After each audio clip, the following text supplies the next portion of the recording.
ማቴዎስ 9:18 ላይ ገባ። ይሄው ዱከም ይሄው ተከታተል።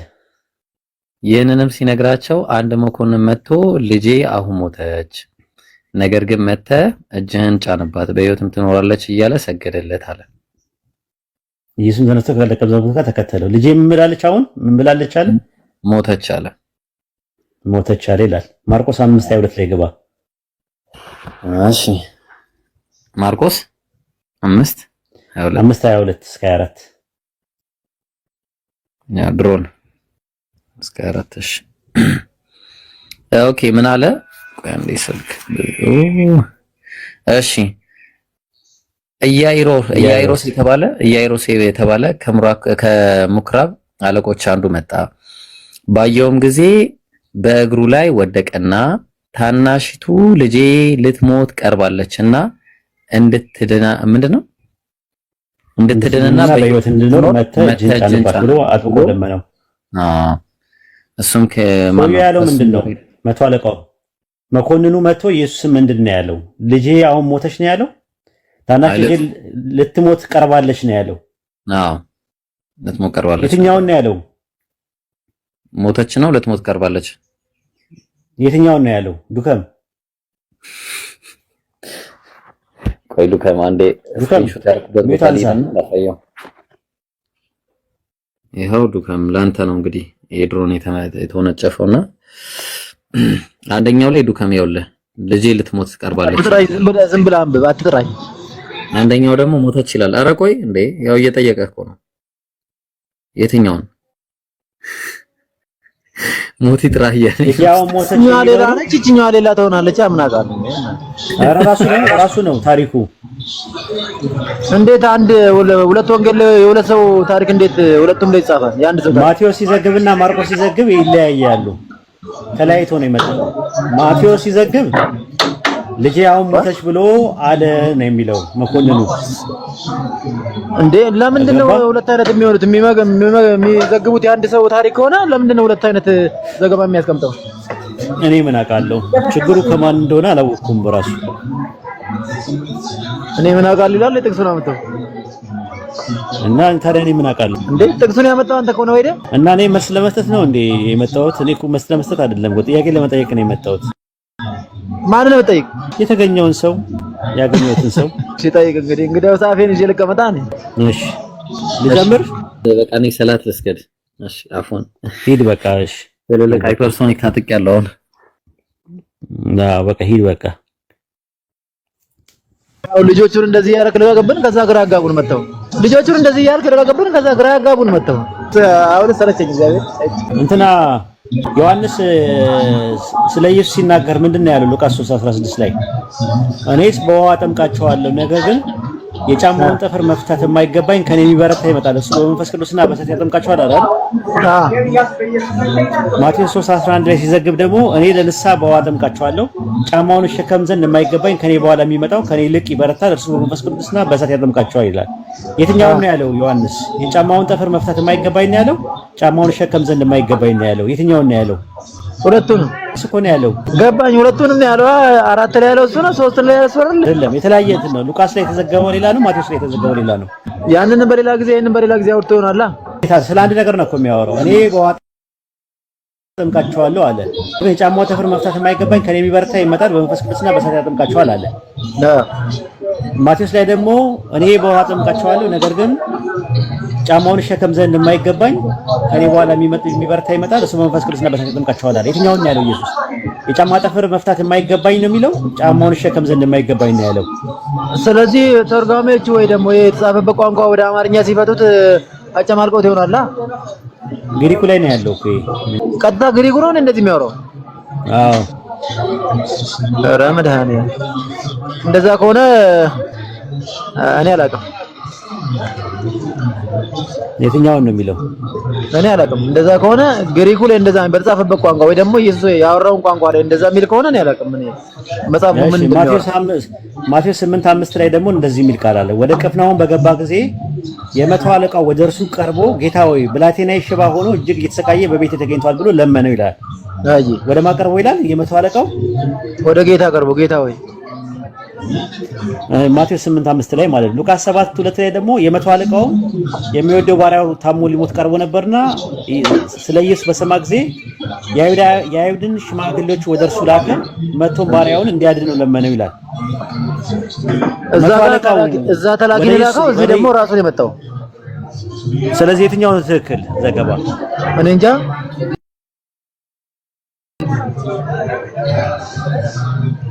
ልጨምርልህ? አዎ አይበቃል። ታይ እንጨምርልኝ በቃ ማለት ያው አናፍጠኝ ከያስከኝማ። አይ ይበቃል፣ ይበቃል። ወይ እግዚአብሔር። እሺ የት እንሂድ? ወይ በቃ እሺ ቻው በእናትህ። ዮሐንስ 1:18 ላይ ኮዴክስ አሌክሳንድሪየስ ላይ ሞኖጌነስ ሂዮስ ይላል፣ ኦንሊ ቢጎትን ሰር ይላል፣ አንድያ ልጅ ይለዋል አይደለ? ኢየሱስን ተረኮ።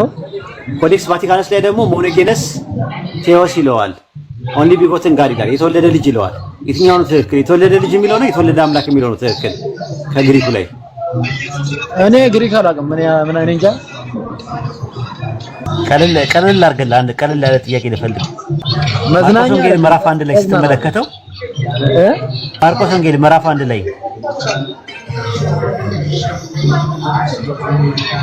ኢየሱስ ደቀ መዛሙርትን የመለመለው ከየት ነው የመለመለው? ምን ሲያደርጉ ነው ያገኛቸው? አሳ አጥማጅ ምናምን ቆዳ ፋቂ ምናምን። ዮሐንስ አሳልፎ ከተሰጠ በኋላ ነው የመለመላቸው ወይስ ከመሰጠቱ በፊት ነው የመለመላቸው? አላስተዋልኩም። ስኖይዴ ዮሐንስ አሳልፎ ከተሰጠ በኋላ ጴጥሮስ ዮሐንስና ያዕቆብን አሳ ሲያጠምዱ አገኛቸውና ምን አደረጋቸው? ጠራቸው አይደለ?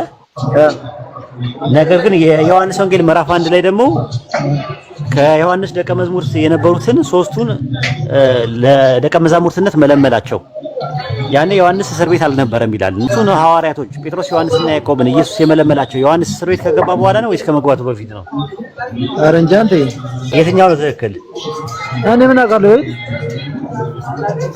ያው ማርቆስ ወንጌል ምዕራፍ 1 ቁጥር 12 ላይ ወዲያውኑ ይላል ኢሚዲየትሊ መንፈስ ወደ ምድረ በዳ መጣው፣ በምድረ በዳም ከሰይጣን ጋር እየተፈተነ 40 ቀን ሰነበተ፣ ከአራዊት ጋር ነበረ፣ መላእክትም አገለገሉት ይላል። ወዲያውኑ ወደ ምድረ በዳ ለ40 ቀን ነው ሄደው ኢየሱስ አይደለ? ኢየሱስ ግን በተጠመቀ በንጋታው ይላል። በንጋታው ምንድነው ያለው? ዮሐንስ ከደቀ መዛሙርት ሁለቱ ቆሞ ነበር ይላል። በሶስተኛው ቀን ደግሞ ቃና ዘገሊላ ሰርግ ላይ ነበረ ኢየሱስ። የትኛው ነው ታሪክ ትክክል? እንደተጠመቀ ወዲያው ወደ ምድረ በዳ ለ40 ቀን ነው ሄደው ወይስ በተጠመቀ በሶስተኛው ቀን ሰርግ ላይ ነበረ? የትኛው ነው ትክክል? የትኛው ነው ትክክለኛ ታሪክ? እንዴት ኢየሱስ ይላል ማርቆስ 1:12 ላይ ወዲያውኑ ኢየሱስ እንደተጠመቀ ማለት ነው ወደ ምድረ በዳ ወጣ፣ በምድረ በዳ 40 ቀን ሰነበተ ይላል። አዎ ከተጠመቀ በኋላ ወደ ምድረ በዳ ነው ለ40 ቀን ሄደው አይደለ? አዎ። ዮሐንስ ወንጌል ምዕራፍ 3 ቁጥር 1 ላይ ግን በሶስተኛው ቀን ቃና ዘገሊላ የሚባል ሰርግ ላይ ነበር ይላል። በተጠመቀ በሶስተኛው ቀን ከተጠምቆ በሶስተኛው ቀን ነው እንደ ቃና ዘገሊላ ሰርግ ላይ ተገኘው። አዎ እንደዛ ይላል ዮሐንስ ወንጌል ምዕራፍ 1 ዮሐንስም እንዲህ ብሎ ሶስተኛው ቀን ይላል። መንፈስ ሲወርድበት የምታየው በመንፈስ የሚያጠምቀው እርሱ ነው አለኝ አለ። ከዛ በነጋውም ደግሞ ዮሐንስ ከደቀ መዛሙርቱ ጋር ቆሞ ነበር ይላል። በሶስተኛው ቀን ግን ቃና ዘገሊላ ሰርግ ላይ ነበር ይላል ዮሐንስ 2:1 ላይ። ሶስተኛ ቀን ብሎ ቀን የሚቆጥረው የጥምቀትን እንትን ነው እንዴ? በተጠመቀ በሶስተኛው ቀን ማለት ነው። ቃና ዘገሊላ የሚባል ሰርግ ላይ ነበር። በነጋውም ዮሐንስ ከደቀ መዛሙርቱ ጋር ሁለት ቆሞ ነበረ። ኢየሱስም ሲመለከት አይቶ ሁለቱን ደቀ መዛሙርት ሲናገር ሰምተው ኢየሱስን ተከተሉት ይላል። ሁለቱ ደቀ መዛሙርት ጴጥሮስና እንድሪያስ ኢየሱስን የተከተሉት መቼ ነው? ዮሐንስ እስር ቤት ከመግባቱ በፊት ነው ከገባ በኋላ ነው? እኔ አሁን እንደዚህ አይነት ጥናት አላደረኩም። እኔ እንጃ። ሚኪያስ የሚባል ልጅ ገብቷል። እሱን ጠይቀው እስቲ። ምን ታደርግ?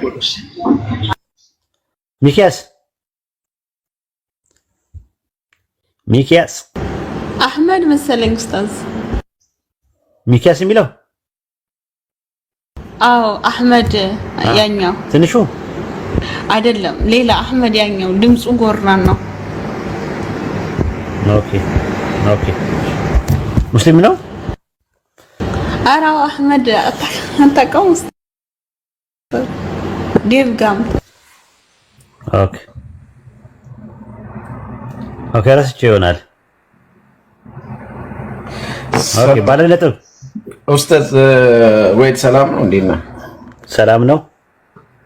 ጥያቄ ትመልሳለህ? ጥያቄ ነበረኝ። ጥያቄ ለመመለስ ነው እኛ ያዘጋጀነው። አሁን ግጭት እያመጣን ነበር ባይብል ላይ ማለት ነውና ትመልሳለህ? አይ እኔ ጥያቄ ለመጠየቅ ነው የገባሁት። አንድ ጥያቄ ነበረኝ ከመለስክልኝ ማለት ነው። ኦኬ መጀመሪያ ጥያቄ ትጠይቅና የምትመልስ ከሆነ ማለት ነው። አይ እኔ ለመጠየቅ ብቻ ነው። እኔ የመጽሐፍ ቅዱስ እውቀት የለኝም፣ ግን ያው ኖርማሊ ብዙ አይደለሁም። ስለዚህ ጥያቄ ግን እስልምና ላይ አንድ ጥያቄ ነበረኝ። እሱን መመልስልኝ ካልሆነ መውረድ እችላለሁ። ችግር የለውም። ጠይቅ። እሺ ጠይቅ። እሺ ነብዩ መሐመድ ወሂ ከመቀበላቸው ወይንም ደግሞ ጅብሪል ከመገለጡ በፊት ለነሱ ጅብሪል ከመገለጡ በፊት ሙስሊም ነበሩ? አዎ ነበሩ። ኦኬ እሺ እንደዛ ከሆነ ሱራ 39:12 ላይ የሙስሊሞች መጀመሪያ እንደሆን ታዘዝኩ ይላሉ። ምን ማለት ነው? የሙስሊሞች መጀመሪያ የሚለው ነገር አንጻራዊ ንግግር ነው። አወል የሚለው ቃል በአረብኛ ውስጥ በቁርአን ውስጥ በሁለት መልኩ ይመጣል። አወሉል ሙጥለቅና አወሉል ቀሪብ የሚባል ነገር አለ። ታውቃለህ ይሄንን? አስረዳኝ። አዎ አወሉል ሙጥለቅና አወሉል ቀሪብ የሚባል ነገር አለ። ስለዚህ መጀመሪያ የሚለው ነገር በአንጻራዊ ደረጃ ይመጣል፣ በፍጹማዊ ነገር ይመጣል ማለት ነው። የምን መጀመሪያ ብለን ስንል በሱረቱ አንዓም ምዕራፍ 6 ቁጥር 14 ላይ እኔ መጀመሪያ ትእዛዝን ከተቀበለ ሰው ታዘዝኩኝ ከአጋሮቹ ፈጽሞ አትሁን ተብያለሁ አለ። እኔ መጀመሪያ ትእዛዝን ከተቀበለ አለ። ያ ትእዛዝ ምንድነው?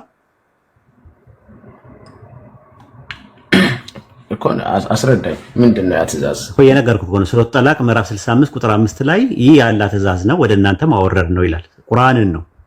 ረሱል ሰለላሁ ዐለይሂ ወሰለም ለመጀመሪያ ጊዜ ቁርአን ወርዶላቸው በቁርአን የሰለሙ የመጀመሪያ ሰው እሳቸው ናቸው ማለት ነው። የሙስሊሞች መጀመሪያ የሚለው ነገር ከዛ አንጻር ነው። ኢስላም የሚለው ቃል ደግሞ ኢስላም ደግሞ በሁለት ይከፈላል።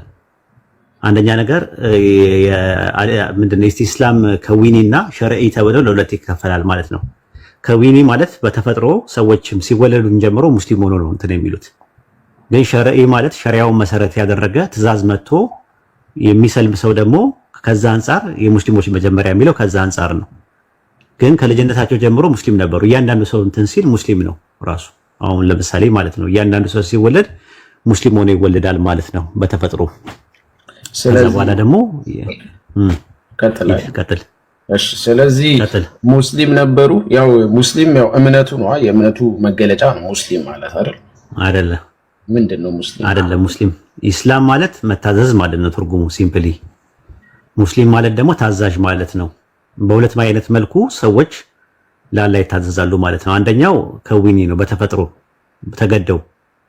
ተገደው ማለት ነው አንደኛው። ሁለተኛ ደግሞ በውዴታ የሚል ነገር አለ። በውዴታና በግዴታ ይገዛሉ ነው የሚለው፣ ይታዘዛሉ ነው የሚለው። እሺ አንተ አሁን ምንድነው እምነትህ ሲባል ሙስሊም አይደለም የምትለው? ኢስላም ሙስሊምማ ሰውየው ነው እኮ። ያው ኢስላምና ሙስሊም ልዩነት አላቸው። አዎ ሙስሊም ስትል ግለሰቡን ነው፣ ታዛዥ ማለት ነው ትርጉሙ። ታዛዥ ስትል አንተ ነህ፣ ሰው ነው ታዛዥ። ኢስላም ስትል ደግሞ መታዘዝ ነው፣ ሃይማኖቱ ነው። ሃይማኖቱ ኢስላም ይባላል ወይም እስልምና ይባላል። ሰውየው ደግሞ ሙስሊም ይባላል። ስለዚህ እምነቱ እስልምና ነበር ማለት ነው። ያው ሙስሊም ሆነ ማለት እምነቱ እስልምና ነበር። ኢስላም የሚለው ቃል በሁለት መልኩ ነው የሚመጣው። ሱረቱ አሊ ኢምራን ምዕራፍ 3 ላይ ስትመለከተው በሰማይና በምድር ያሉ በውድና በግድ ለአላህ የታዘዙ ይሆናሉ ይላል። የታዘዙ የሚለው ቃል ኢስላም የሚለው ቃል ነው የሚጠቀመው ራሱ ማለት ነው። ስለዚህ የሚታዘዝ በውድ ምንድነው? አሁን አንተ በውድ ራሱ ሙስሊም ነህ ራሱ። አሁን አንተ ለምሳሌ ማለት ከልጅነት ጀምሮ እናት ማህፀን ውስጥ እያለ ስትወለድ ሙስሊም ሆነ ነው የምትወለደው። ባለ ፊጠር ሙስሊም ሆኖ ነው ሰዎች የሚወለዱት። ምንለው ከዛ ነው። በምን በግድ በተፈጥሮ ህግ ውስጥ ነው የምትወለደው። ያለ ህግ ነው እሱ ራሱ እና ታዛዥ ሆኖ ነው ራሱ የሚወለዱት ማለት ነው። ነገር ግን ሸርዒ በውዴታ ላይ የተመሰረተ ደግሞ ያንተ ፈቃድ አለ። እሱ ምን ይባላል ደግሞ? ሸርዒ ይባላል ማለት ነው። ሸርዒና ከዊኒ ተብለው ለሁለት ይከፈላሉ ማለት ነው። ከዛ አንፃር ረሱል ሰለላሁ ዐለይሂ ወሰለም የሙስሊሞች መጀመሪያ የተባሉት አንደኛ በአንጻራዊ ደረጃ የቀረበ ነው አወል የሚለው ቃል። ሁለተኛ ነገር ደግሞ ምንድነው ሙስሊሞች የሚለው እዛ ጋር ኮንቴክስቱ ሸርዒ ነው፣ ሸሪዓውን መሰረት ያደረገ ነው። ስለዚህ አንድ ሰው ያው ሙስሊም ነበር ካልን ያው ኢስላም ነው ማለት ነው አይደል? በተዘዋዋሪ አይነጣጥም። ሙስሊም ነው ኢስላም ሳይሆን ሙስሊም ነው እኮ። ሙስሊም ከተባለ አንድ ሰው ኢስላም ሊባል አይችልም። እምነቱ ቀድም እምነት ኢስላም ነው ስላለ እምነቱ ኢስላም ነው። ኢስቲስላም ይባላል። እሱ ኢስቲስላም የሚባለው ነገር በሁለት ይከፈላል። እሱን አይ ተረድቻለሁ። ኢስቲስላም የሚባለው ተረድቻለሁ። ኢስላም የሚባለው ሃይማኖቱ ነው፣ አላህ ዘንድ ያለው ዲኑ ነው። ሱረቱል አሊ ኢምራን ምዕራፍ 3 ቁጥር 19 ላይ አላህ ዘንድ የተወደደ ሃይማኖት ኢስላም ብቻ ነው ይላል። በሱረቱል አሊ ኢምራን ምዕራፍ 3 ቁጥር 185 ላይ ደግሞ ከኢስላም ውጪ ሌላ ሃይማኖትን የሚፈልግ በመጨረሻ የተዋለም ከከሳሪዎቹ ነው ይላል። ስለዚህ ኢስላም ዲን ነው። ኦኬ። ስለዚህ ሙሐመድ ሙስሊም ነበር እንጂ ኢስላም አልነበረም ማለት ነው። ኢስላም ዲን ነው እኮ ነው የምልህ። ዲን ነው እኮ እያልኩት ታደርቀኛለህ። ስለ ግለሰብ አይደለም የምናወራው። ኢስላም ዲን ነው። መሐመድ ወይም ደግሞ ረሱል ሰለላሁ ዐለይሂ ወሰለም ኢስላም ነበሩ አይባልም። ማንም ኢስላም የለም። ኢስላም እዚህ ውስጥም የለም። አሁን ብትፈልግ አህመድም ኢስላም አይደለም፣ አሲያም ኢስላም አይደለችም፣ ረሱል ሰለላሁ ዐለይሂ ወሰለም ኢስላም አይደሉም። ሙስሊም ናቸው የነበሩት። ሙስሊም ማለትና ኢስላም ማለት ልዩነት አለው አልኩ። ደጋግመህ እንትን ትለኛለህ አውቀህ። እሺ አሁን ለምሳሌ ከዚህ ጋር የሚጋጭ ክፍል ስላለ ነው። ቢኮዝ እሺ እንደዛ ከሆነ 185 ላይ ማለት ነው። አውጡለት አንዳችሁ አላችሁ። ይሳቅ ሰው የለም ቤት ውስጥ እኔ ኡስታዝ አልችልም። ይሳቅና ኢብራሂም ካሉ ነው በቃ። ኦኬ ይሳቅ የለህም? ሰው የለም? እሺ ሱረቱ በቀራ ምዕራፍ 2 ቁጥር 285 ላይ ምን ይላል መሰለ? መልእክተኛው ከጌታው ወደ እርሱ በተወረደው አመነ፣ ምዕመናኖችም እንደዚሁ አመኑ ይላል። ከጌታው ወደ እርሱ በተወረደው አመነ አለ። ወደ እርሱ የተወረደው ምንድነው? እሺ ቀጥል አይል ጨርሰውና እኔ የተወረደው ምንድነው? እዚህ ጋር አንተ የተረዳው ምንድነው? መጽሐፉ ወይንም ይሃ ከወረደ በኋላ ነው ያመነው። አዎ። ስለዚህ መጽሐፉንም እምነቱንም ምን እንደሆነ የምታውቅ አልነበርክም ብሎ ሲናገር ስለ ቁርአን ነው እየተናገረ ያለው። ራሱ መጽሐፉንም እምነቱንም በቁርአን ላይ ያለውን እምነት ምን እንደሆነ የምታውቅ አልነበርክም አለ እንጂ ስለ ሙስሊም አልነበርክም የሚል ነገር የለውም ራሱ እዚህ ጋር። እሺ አሁን እኔ በዚህ ምሳሌ አሁን እኔን ሙስሊም ነህ ማለት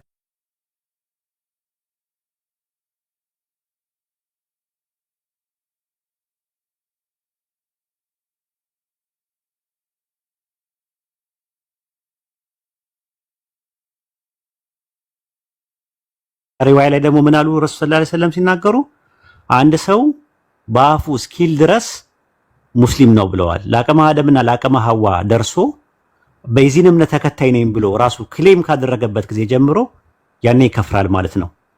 እሺ ግን አሁን አንተ እዚህ ጋር ሙሐመድ እንዳላወቀ መጽሐፉንም እምነቱንም የማያውቅ መሆኑን እየተናገረ እኔና አሁን እኔ ለምሳሌ የማላውቅ ነኝ፣ እምነቱንም መጽሐፉንም አላውቅም። ስለዚህ እኔ ሙስሊም አይደለህም ካልከኝ እዚህ ጋር መሐመድም እምነቱንም መጽሐፉንም ምን እንደሆነ አያውቅም ተብሎ ሊተራሊ ተነግሯል። እና ካላወቀ እንዴት ነው ያን ሰው እኮ አንተ አሁን እኮ ፕሪንሲፕሎች የሆነ ሜንታሊቲ ይዘህ ስለመጣ እኮ ነው ለመሰለ። መጀመሪያ ቆይ ላስረዳ። ኢስላም የሚባለው በሁለት እንደሚከፈል ቀደም ነግሬ ነበረ። ከውኒ የሚባል አለ፣ ሸሪ የሚባል ነገር አለ። በተፈጥሮ ሙስሊም አለ፣ ሸሪዓውን መሰረት ያደረገ ሙስሊም አለ። አሁን ረሱል ሰለላሁ ዐለይሂ ወሰለም ቁርአን ከመውረዱ በፊትም ሸሪዓውን ሳይሆን ተፈጥሯዊ የሆነ ሙስሊም ነበሩ ነው እያለን ያለ ነው። ስለዚህ አወል የሚለውን ቃል እያስረዳንን ነበረ። አወል የሚለው ነገር በአንጻራዊ ደረጃ ይመጣል፣ በፍጹማዊ ደረጃ ይመጣል ብለን ነበረ። አሁን ይህንን ነገር ተመለከተው። ረሱል ሰለላሁ ዐለይሂ ወሰለም ምንድን ነው ያሉት? አንድ ሰው ሲወለድ በእስልምና ነው የሚወለደው ብለዋል። ቤተሰቦቹ ደግሞ ክርስቲያን ወይም ደግሞ ይሁዲ ወይም ምናምን ነገር ያደርጉታል ብለው ያስቀመጡት ማለት ነው። ጥቅሱ ልስጥ አንዳንድ ነገሮች ማለት ነው። እና ምን ያህል መሰለ ረሱል ሰለላሁ ዐለይሂ ወሰለም እንዲህ አሉ፣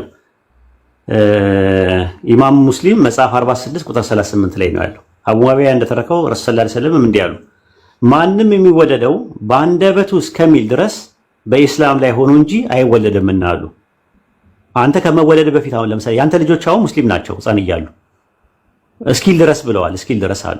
በሌላ ሪዋያ ላይ ደግሞ ምንድነው ያሉት ረሱል ሰለላሁ ዐለይሂ ወሰለም ኢማም ቡኻሪ መጽሐፍ 23 ቁጥር 138 ላይ አቡ ሁረይራ እንደተረከው ነብዩ ሰለላሁ ዐለይሂ ወሰለምም እንዲህ አሉ፣ ማንም ተወላጅ የሚወለደው በኢስላም ላይ ሆኖ ነው። ወላጆቹ ግን አይሁዳዊ ያደርጉታል ወይ ክርስቲያን ያደርጉታል አሊያም ዞራስተሪያን ያደርጉታል ብለው አስቀመጡ ማለት ነው። የአንተም ልጆች የማንኛውም ሰው ሲወለድ የሚወለደው በአለል ፊጥራ ነው። በተፈጥሮ ለአላህን ለማምለክ ነው የሚፈጠረው ሲፈጠር ማለት ነው የመወለዱ የመፈጠሩ ዓላማው። በኋላ ላይ ግን ወይ ቤተሰቦቹ ይሄ ነው እምነታችን ይሄ ነው ብለው ሲነግሩት ለአቅመ አደምና ለአቅመ ሐዋ ደርሶ ሲወስን ከወሰነበት ጊዜ ጀምሮ ይከፍራል። ረሱል ሰለላሁ ዐለይሂ ወሰለም ይሄ ኦፖርቹኒቲ አላገኙም የመክፈር ገብቷል። ቤተሰቦቻቸው ወይ የሆነ ፓርት አላከፈራቸው። ስለዚህ ከመጀመሪያውኑ ጀምሮ ሙስሊም ነበሩ ነው። ታዲያ የሙስሊሞች መጀመሪያ ምንድነው ብለህ ለጠየቀው ጥያቄ ያ የሙስሊሞች መጀመሪያ የሚለው ሸርዒን ነው የሚያመለክተው ከዊኒን ሳይሆን ሸሪዓውን መሰረት ያደረገ ማለት ነው። ኮዞዋል ሳይሆን ቴዎሎጂካሉን ማለት ነው። እንደዛ ነው። ከዛ አንፃር ነው። እሺ አሁን እዚህ ጋር እየይዘህ ከመለስክልኝ እንግዲህ ሙሐመድ ወሂን ወይንም ከጅብሪል መልእክት ያሲ ሲቀበሉ እድሜያቸው ጉልማሳ እድሜ ላይ ነው ያሉት። ስለዚህ ከዛ በፊት እድሜያቸው እንግዲህ በቁርአኑ ክፍል ምንም አይነት እምነቱንም መጽሐፉንም እንደማያውቁ ተነግሯል። ስለዚህ ከዛ በፊት እምነቱንም መጽሐፉንም አያውቁም። ስለዚህ እንዴት ነው ሙስሊም ናቸው ማለት የሚቻለው ሳያውቁ? ሰው አሁን ሲያምንና እንግዲህ በጎልማሳ እድሜያቸው ነው ይሄ ነገር የተገለጠላቸው። ከዛ በፊት መጽሐፉንም እምነቱንም ካላወቁ አሁን የተናገርከውን ነገር እንዴት ነው ከሱ ጋር የምታስተካክለው? ስለኔ ምሳሌ አድርገህ ለምሳሌ ያወራኸው ማለት ነው።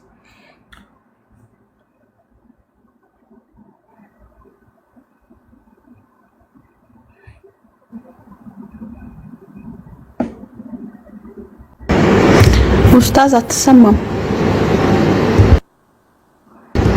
እስከዛ ታፕ አድርጉ። እሺ ኮፒ ሊንክ እና ታፕ አድርጉ።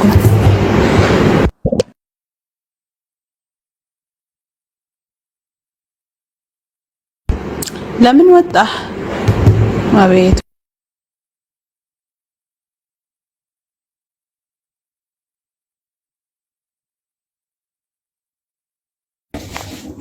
እሰማለሁ። አሁን መጣሃል ኡስታዝ። ኦኬ ግባ። እኔም ወጥቻለሁ። አስገቢው። እሺ አብሶታችሁኝ። እየሰማኝ አይደለም? እየሰማሁ ነው።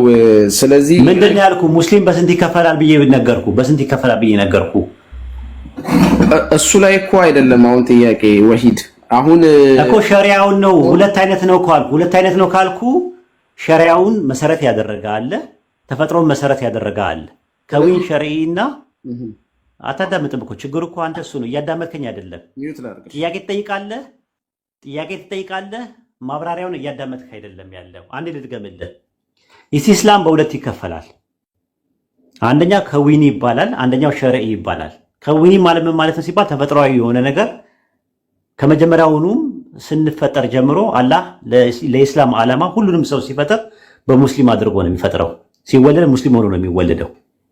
ከዛ በኋላ ግን ምንድነው ካደጉ በኋላ ደግሞ ሸሪዓን መሰረት አድርገው ሰዎች ይሰልማሉ ወይም ደግሞ ሸሪዓውን ይቀበላሉ። ያንን ሸሪዓውን ሲቀበሉ ሸርዒ ይባላል ማለት ነው። በሁለት ይከፈላል ማለት ነው። አሁን አንተ እየጠየቅ ያለው ሁለተኛውን ፓርት ነው። ሁለተኛውን ፓርት እምነቱ ምን እንደሆነ አይታወቅም ነበረ የምትለው እምነቱ የመጽሐፉ እምነት ምን እንደሆነ አታውቅም ነበረ የተባለው የቁርአንን መሰረት ሸሪዓውን መሰረት አድርጎ ነው። ከሸሪዓው በፊት ግን ረሱል ሰለላሁ ዐለይሂ ወሰለም ለ40 ዓመት ያክል የነበሩት ኢስቲስላም የሚባለው ከዊኒ በሚባለው ነው። ናቹራል በሆነው ነገር ነው የነበሩት ነው እያልኩ ያለሁት። አሁን ግልጽ ነው።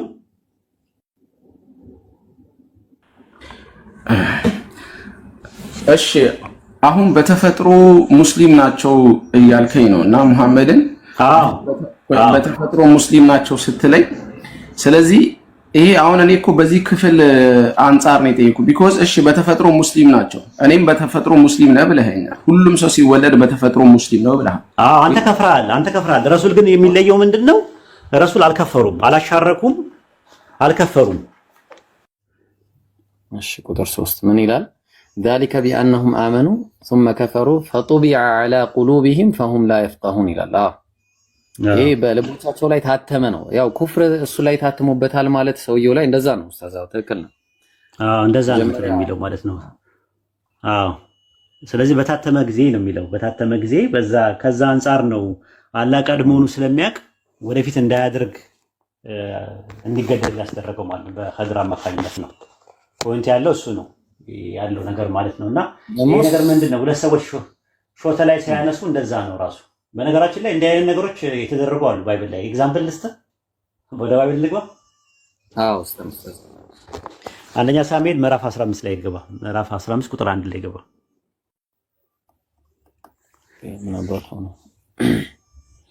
እሺ አንደኛ ሳሙኤል ኡስታዝ ቃላሚንን አስገቡት ከስር ስቤዋለሁ። ኡስታዝ እየገባ አይደለም። አንደኛ ሳሙኤል ምዕራፍ 15 ቁጥር 1 ሳሙኤልም ሳኦልን አለው በሕዝቡ በእስራኤል ላይ ንጉሥ እንድትሆን ቀባ ዘንድ እግዚአብሔር ላከኝ፣ አሁንም የእግዚአብሔርን ድምፅ ስማ ይላል። ከዛስ እስራኤል ፊታገሪ ይላል። እስራኤል በግብጽ በወጣ ጊዜ ከግብጽ በወጣ ጊዜ አማሌቅ በመንገድ ላይ የተቃወመውን ያደረገበትን እበቀላለሁ። አሁንም ሄደህ አማሌቅን ያላቸውንም ፈጽመ አጥፋ፣ አትማራቸው፣ ወንዱና ሴቱን፣ ብላቴናውንና ሕፃኑን፣ በሬውና በጉን፣ አህያውና ግመሉን ግደል ብሎ አዘዘ። ለምንድን ነው አማሌቅ መንገድ ላይ እስራኤልን ሲተናኮል ነበር አይደለ? ታስታውሳለህ? አባቶቻቸው የዛሬ 400 ዓመት ማለት ነው፣ ከ400 ዓመት። እነዚህ ደግሞ ተመልሰው ደግሞ ካደጉ በኋላ ህፃናቶቹ ካደጉ በኋላ ማንን ይተናኮላሉ? እስራኤልን ስለሚተናኮሉ ምን በላቸው አለው? በቀላለሁ አለው። ያው በሱ ላይ አጥፋቸው ያለው ነገር አለ። ስለዚህ ለምንድን ነው እነዚህ ህፃናቶች እንዲያጠፋ የፈለገው ፈጣሪ ሲባል መጀመሪያም የነበረው ተበቀለዋልና በቀል ስለሆነ እነዚህም ሰዎች ደግሞ ካደጉ በኋላ ህፃናቶቹ ካደጉ በኋላ ወደፊት ልክ እንደዛ አባቶቻቸው እንደሰሩ ተመልሰው ስለሚሰሩ ስለሚያውቅ ነው ብሎ ነው የሚመልሱት።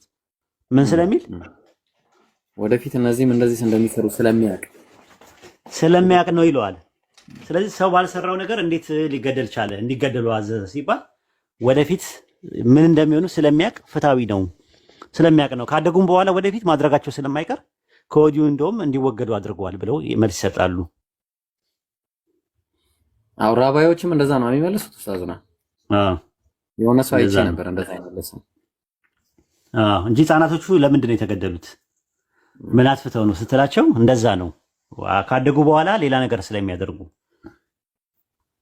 ስለዚህ ካደረጉ በኋላ እንደዛ ከሆነ በሬዎቹስ የሚባል ነገርም አለ እኮ። በሬዎቹስ አህያውም በሬው ምናምን ነገር አለ። በሬውም አህያውም ይዋጋል። ቆይ ኡስታዝ ላሳየ ምናልባት ለምን እንደሆነ ይነሱ የታለ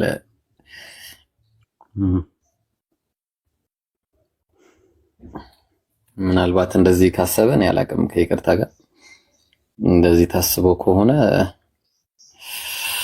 የበሬዎቹና የበጎቹ እንዲህ ታስበው ሊሆን ይችላል። ምናልባት እንዲህ ያስበው ሊሆን ይችላል የሚል ነገር ግምት አለ። ለምን አላተጠቀም? እሺ ኡስታዝ እንትን ይበሽቃሉ እነሱ አይወዱም። እሺ ኡስታዝ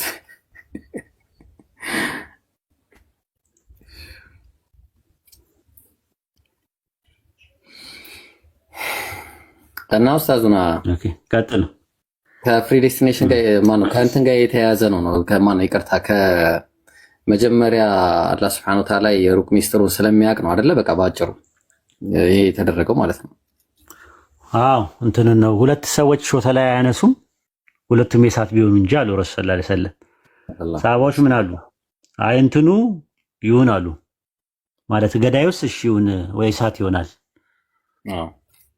እና የተገደለውስ እንዴት ነው የእሳት የሚሆነው ብለው ሲሉ ንያው ነው። በንያቸው ያንን እንደሚያደርጉ አስበው ነበር ያደረጉት። ስላላደረጉት ብቻ አይጠየቁም፣ በንያቸው ይጠየቃሉ ሰዎች ራሱ ማለት ነው። እና እንዲህ አይነት እንትኖች አሉ፣ ሐዲሶች አሉ በጣም ብዙ ማለት ነው። እና ይሄ ወጣቱ ልጅም እንደዛው ነው ያደረገው። እንደዛ እንደሚያደርግ ስለሚያውቅ ንያውን አላህ ስለሚያውቅ ከዛ አንፃር እነዛ ሰዎችን ለአደጋ ለመጠንቀቅ እንዲገደሉ አድርጓቸዋል ማለት ነው። ይሄ ነው ያለው ነገር ማለት ነው። ይሄ ምንም ቴዎሎጂካል ዲያላማም የለውም፣ ቴዎሎጂካል ፋክተርም የለውም። አለው የሚል ሰው ካለ ግን ባይብል ውስጥ እንደዚህ አይነት ተመሳሳይ እንትኖችን አርጊመንቶችን ማምጣት ይቻላል።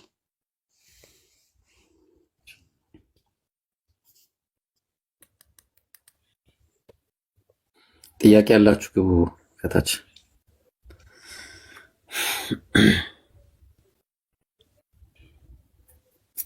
ጥያቄ ያላችሁ ሰዎች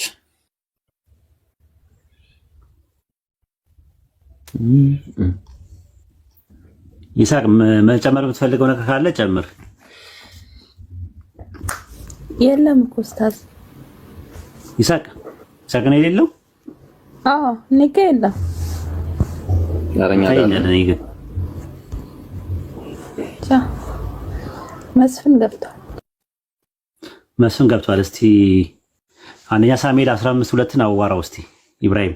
አንተ ደግሞ እሺ መስፍኔ ሰላም ብያለሁ። እንዴት ነህ? ደህና አደርክ? ማን ወደ ነው አልክ?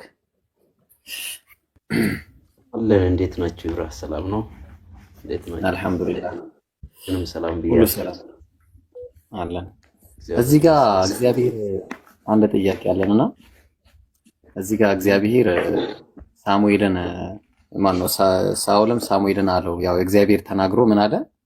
አማሌቅን ሄደህ ምታ አለውና ያላቸውንም ፈጽመህ አጥፋ፣ አትማራቸው፣ ወንዱን፣ ሴቱን፣ ብላቴናውን፣ ሕፃኑን፣ በሬውን፣ በጉን። ሕፃናቱን ለምን ነበረ እንዲገደሉ ያዘዘው እግዚአብሔር? ምክንያቱም እስቲ ብትነግረን። በሬው በጉንስ ታዲያ ምን አጠፋ? አሁን በሬና በጉ ዘጋ ምን አጠፋ? ሕፃኑ ብቻ ሳይሆን ዘጋ በሬው በጉ መቼም መንገድ አልከለከላቸውም።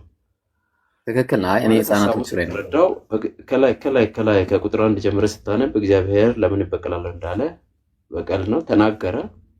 ስለዚህ በቃሉ መሰረት ያ ቃሉን ፈጽመ ማለት ነው። አንተ አሁን ለሕፃናት በጣም መራራህ ምናምን መስለህ ለሕፃናት ብቻ ማመት ሞግት ከሆንክ በሬውና ላሙ እዚህ ጋር እንስሳት አለ፣ እንስሳቶችም ጠፍተዋልና እንስሳቱንም ጭምር ብትጠይቅ የተሻለ ይመስለኛል። እሺ መጀመሪያ ጥያቄ መብቴ ነው አይደለ? እኔ የፈለኩትን መጠየቅ አይደለ እንዴ? እንደ ጥያቄ አንተ ጥያቄውን ደግሞ እንድመለስልህ አትጠብቅም። እንደፈለክ ከጠየቅ ሕፃናቱን ለምንድን ነው የሚገደሉት? በሬና ላሙ ለምን ተገደሉ? ምን አጠፉ? መንገድ ላይ አልከለከላቸው ነገር። እኔ የጠየኩህን ለምን አመለስም? ሕፃናቱ ለምንድን ነው የሚገደሉት? አንተ ለሕፃናት በጣም አዘንክ። እንደ እንስሳት እኮ አሉ እዛ ቦታ ጋር የተገደሉት እንስሳት አሉ። እንደውም ሰዎች አሁን ቀደም ኡስታዝ ምንድን ነው ያለው? ወደፊት ጠላት ይሆናቸዋል ብለው ነው እግዚአብሔር አጠፋ ብሎ የራሱን መላምት አስቀምጠዋል። ነገር ግን እንስሳቶቹስ ምን ይበቀላሉ ወደፊት እስኪ ቢሆኑ? እሺ ምንድነው? እሺ ምክንያቱም ንገረን። እሺ አንድ ላይ ምን ነው ምክንያቱ? በቃ እንደዛ ምክንያቱ ከላይ ተጠቅሷል። ቁጥር 1 ጀምረህ ስታነብ እንደዚህ ያለ ሳሙኤል ሳኦልን አለው በሕዝቡ በእስራኤል ላይ ንጉሥ እንድትሆን ይቀባህ ዘንድ እግዚአብሔር ላከኝ። አሁንም እግዚአብሔር ድምፅ ስማ ካለ በኋላ የሰራዊት ጌታ እግዚአብሔር እንዲህ ይላል፣ እስራኤል ከግብፅ በወጣ ጊዜ ዋናው ሐሳብ እዚህ ጋር ነው። እስራኤል በግብፅ በወጣ ጊዜ አማሌቅ በመንገድ እንደተቃወመው ያደረገበትን ይበቀላለሁ ማለት እግዚአብሔር ይበቀላል። ምክንያቱም እዚህ ጋር ያዘልኝና እነዚህ ነበሩ የዛኔ እግዚአብሔር በቀሉን ሲያስብ ያን የተፈጸመው ጊዜ እነዚህ ነበሩ። ኢብራ አሁን ነገርኩ ሐሳብ ምናልባት ሐሳቡን ከሰማኸኝና ካዳመጥከኝ እዚህ ጋር ኖሩ አልኖሩ ለማለትም አይደለም። ነበሩ ወይ ነው እንኳን ጥያቄ አሉ ምናምን የሚለው ሳይሆን እግዚአብሔር ሊያጠፋቸው ፈለገ። ምክንያቱም የእግዚአብሔር ሐሳብ ፊት ነው። ለምን የእግዚአብሔርን ለምን ከስራ ታውራ እየመለስኩልህ ነው። ቀጥሎ ያለውን ሐሳብ ስታነብ ያላቀለምከው ነጩን ስታነበው የሰራዊት ጌታ እግዚአብሔር እንደዚህ ይላል አይተዋል። እስራኤል ከግብፅ በወጣ ጊዜ እበቀላለሁ አለ። በቃ እሺ ምን አጥፍተው ነው የሚበቀሉት? እነዚህ ምንድን ነው ያጠፉት? እነዚህ ማን ያጠፋው? ላሞቹን እኔም እኮ ጥያቄ እሱ እኮ ነው። ሁሉንም ነው ጥያቄ። ያጠፋው አማሌቅ ነው አይደል? አሁን እነዚህ ምንድን ነው ያጠፉት ነው ጥያቄ። ምን አጠፉት ብለህ አንተ አሁን በእስራኤል ከግብፅ ምድር ወጥቶ ሲሻገር መንገድ ላይ የከለከለው ሰውዬ በስም ተጠርቶ እንዲገደል አይነት ነገር ነው እየፈለክ ያለው አይደለም። እግዚአብሔር አማሌቅን ነው ያለው። አማሌቅን ይበቀላለሁ ነው ያለው። አማሌቃውያን ናቸው። አማሌቅ ማለት ልጆች ናቸው።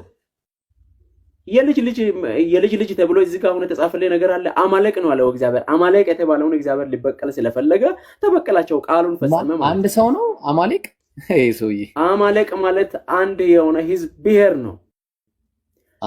ትልቅ ነሽን ነው። ስለዚህ እግዚአብሔር መቼ ነው የሚበቀላቸው? መቼ የጠፋውን ጥፋት ነው አሁን እየተበቀለ ያለው? ይበቀላለሁ አለ ሰው እስኪገኝለት ድረስ ወይም ደግሞ እግዚአብሔር ከእስራኤል ንጉስ እስኪቀባ ድረስ ጠበቀ።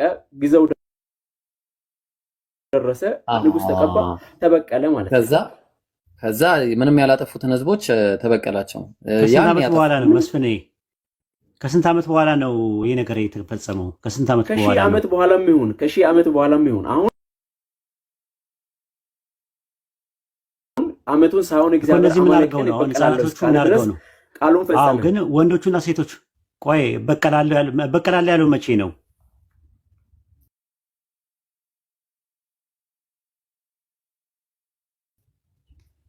ይኸው እዛ እየተናገረ አይደለ እኮ በሳሙኤል ዘመን ነው ወይስ በዛን ሰዓት ነው በቀላል ያለው? ይኸው በሳሙኤል ዘመን በሳሙኤል እየተናገረ ነው። በሳሙኤል ዘመን ነው ድርጊቱ የተፈጸመው። የተተናኮሉት አማሌቃውያን መቼ ነው? ከግብጽ ተነስተው ምድረ በዳውን አቋርጠው ሲሻገሩ መንገድ ላይ ስለተተናኮሏቸው ማለት ነው። ኦኬ። ስለዚህ ራሳቸውን ነው አማሌቅ ምንድን ነው? አማሌቅ በመንገድ ላይ እንደተቃወመ አውቃለሁ አለ። ያደረገበት ነገር በቀላለሁ አለ። ተቃወመ አይደለ? አማሌቅ ተቃውሟል። ሌላ ምንም ያደረገው ነገር የለም።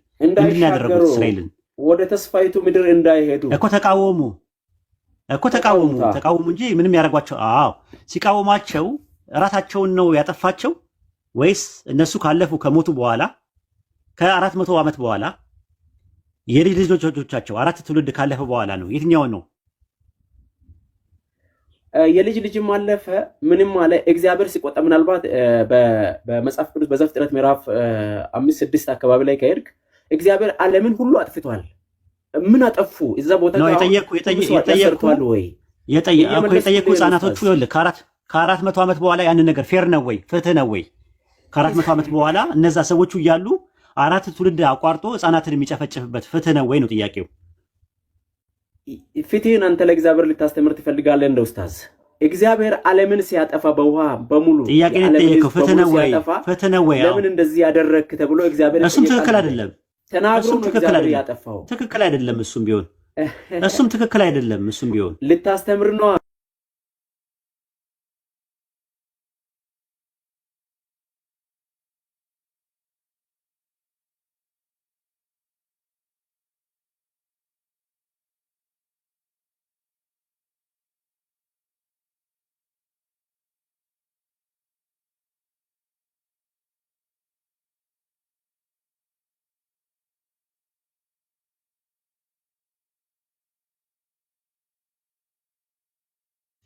ይኸው ዘዳግም 24 አውጣለት። እስራኤል ከግብጽ ሀገር ያወጣው ማን ነው? ራሱ እግዚአብሔር ነው። ልጆቹ አይደሉም። አባቶች ይኸውልህ፣ ቆይ አንዴ መስፍን እኩል አታውራ። አባቶች ስለ ልጆች አይገደሉ፣ ልጆችም ስለ አባቶች አይገደሉ። ነገር ግን እያንዳንዱ በኃጢአቱ ይገደል አይደል? አሁን ምን ከአማሌቅ ጋር ይገናኛል እንዴ? ይገናኛል። እነሱ ምን አደረጉ? ልጆቹ ምን አደረጉ ነው ጥያቄው። 4 ትውልድ ላይ የመጣው ልጆቹ ምን አድርገዋል? ያደረጉት ነገር አለ ወይ? ይሄን አድርገዋል። ልጆቹ አማሌቅ ናቸው አይደሉም? እሱን ትመልስልኛለህ? የአማሌቅ ልጆቻቸው ናቸው ያጠፉት። ታዲያ አማሌቅን አባቶች ለልጆች ሲያጠፋ አባቶች ስለ ልጆች አይገደሉ፣ ልጆችም ስለ አባቶች አይገደሉ። ነገር ግን እያንዳንዱ በኃጢአቱ ይገደላል። ስለዚህ እነሱ በሰሩት ኃጢአት ልጆቻቸው 4 ትውልድ ጠብቆ በቀል ሆኖ ለዛውም እነዛ መገደል ሲገባቸው እነዚህኞቹ ለምን ተገደሉ? ጠይቀኛል። እስኪ እንግዲህ ደግሞ ሲማኝ እነኚህ ልጆች አማሌቅ የሚባለውን ስም እያስቀጠሉ የሚኖሩ ጀነሬሽን ነው። ስለዚህ ቅድም እንደጠየቅኩ እነኚህ ልጆች አማሌቅ ናቸው ወይስ አይደሉም? አማሌቅ ናቸው አልከኝ። እግዚአብሔር ምንድን ነው ያለ? አማሌቅን እበቀላለሁ አለ። ኦኬ፣ ታዲያ የት ሀገር ሄዶ እግዚአብሔር እንዲበቀል ፈለግ? አሁን በልጅ ልጅ ምናምን ለሚባለው ለምን ይበቀላል? አባቶች ለልጆች አይገደሉ ይላል። ኡስታዝ እስኪ ትንሽ እንጨርስ። ህጉ ነው ልጆቹ ስለ አባቶች አይገደሉ ይላል። እዚህ ጋር ዘዳግም 24:16 ላይ ለማን ነው የተሰጠው? ለአጠቃላይ ነው። አባቶች ስለ ልጆች ምን አጠቃላይ ህግ ነው። ለአጠቃላይ ህግ አባቶች ስለ ልጆች አይገደሉ፣ ስለ አባቶች አይገደሉ።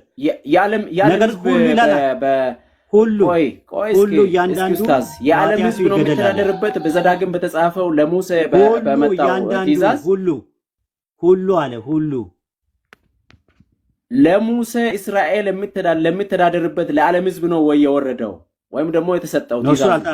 እሱ አይደለም። ይሄኛው የሚሰራው ለእስራኤሎች ብቻ ነው።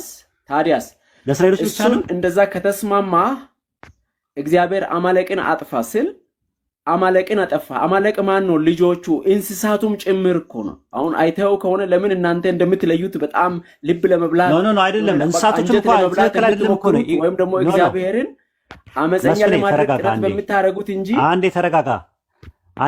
ጥያቄ ማብራሪያ አይደለም የተጠየቀው፣ ጥያቄ ነው የተጠየቀው። ማብራሪያ ቢሆን ኖሮ ታብራራለህ ራሱ።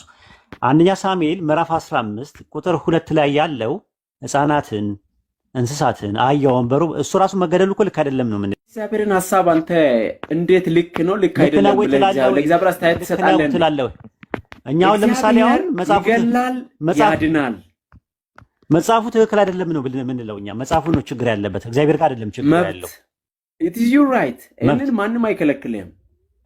መጽሐፉ ጋር ችግር እንዳለ የምታውቀው። ቆይ እሺ፣ ይሄን የነገረን ማን ነው? የዘገበልን ማን ነው? ይሄን የሚነግረን ለሳሙኤል እንደዚህ ያለው ብሎ የሚለን ማን ነው? ይሄንን ታሪኩን የሚነግረን አካል ማን ነው? የሚነግረን አካል ታውቀዋለህ? ሳሙኤልን ልታጠናው ነው? ኖ ሳሙኤልን አይደለም ያልኩህ። ሳሙኤልን እግዚአብሔር እንዲህ ያለው እያለ የሚነግረን ማን ነው? ጸሐፊው ነዋ። ማን ነው ጸሐፊው? ሳሙኤል ነው የሚጽፈው። ሳሙኤል ነው የሚያጽፈው። ሳሙኤል ሞተ ተቀበረ እያለ የሚያወራው ሳሙኤል ነው እንዴ? ሳሙኤል ሞተ ተቀበረ ታዲያ ከተባለ ተተኪ የለውም አሉክ እንዴ? እኮ ማን ያለው እኮ ነው የሚለው። ሳሙኤል ሞተ ተቀበረ፣ ሁሉም አልቅሰው ቀበሩት እያለ የሚያወራው ማን ነው መጽሐፉ ላይ? ተተኪ ነው ቀጥሎ ያለው ከሳሙኤል ቀጥሎ ኪዳኑን የወሰደ እከሌ በለኝ። እከሌ ማ ሳሙኤል ካህን ነው ሲጀመር ጀምሮ ነብይ አይደል እንዴ? ካህን ነው እንዴ ሳሙኤል?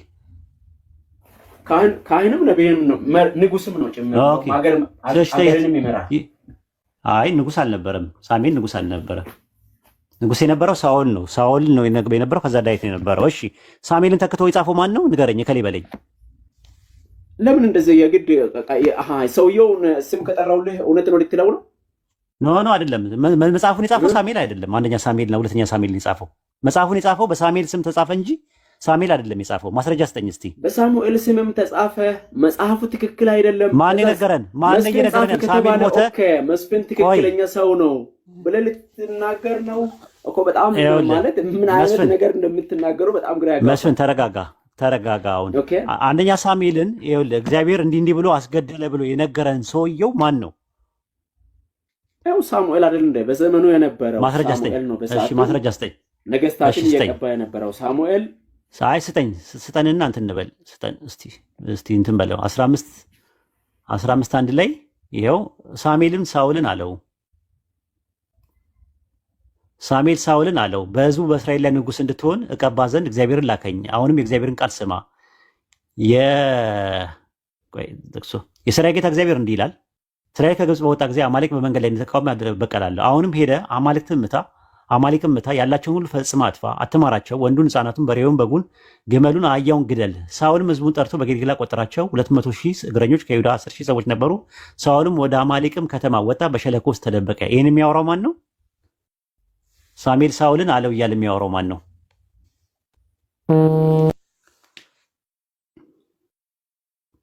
የሚያወራው ማን ነው? መስፍን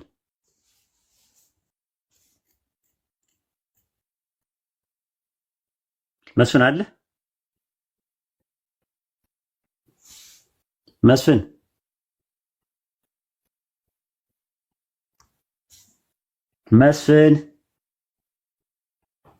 ሄዷል።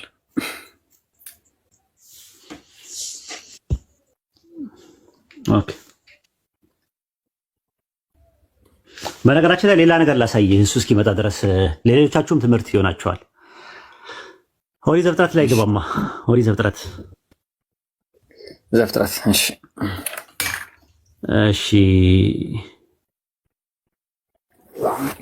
ኖ ከመርከቡ ሲወጣ ምን አደረገ መሰለ?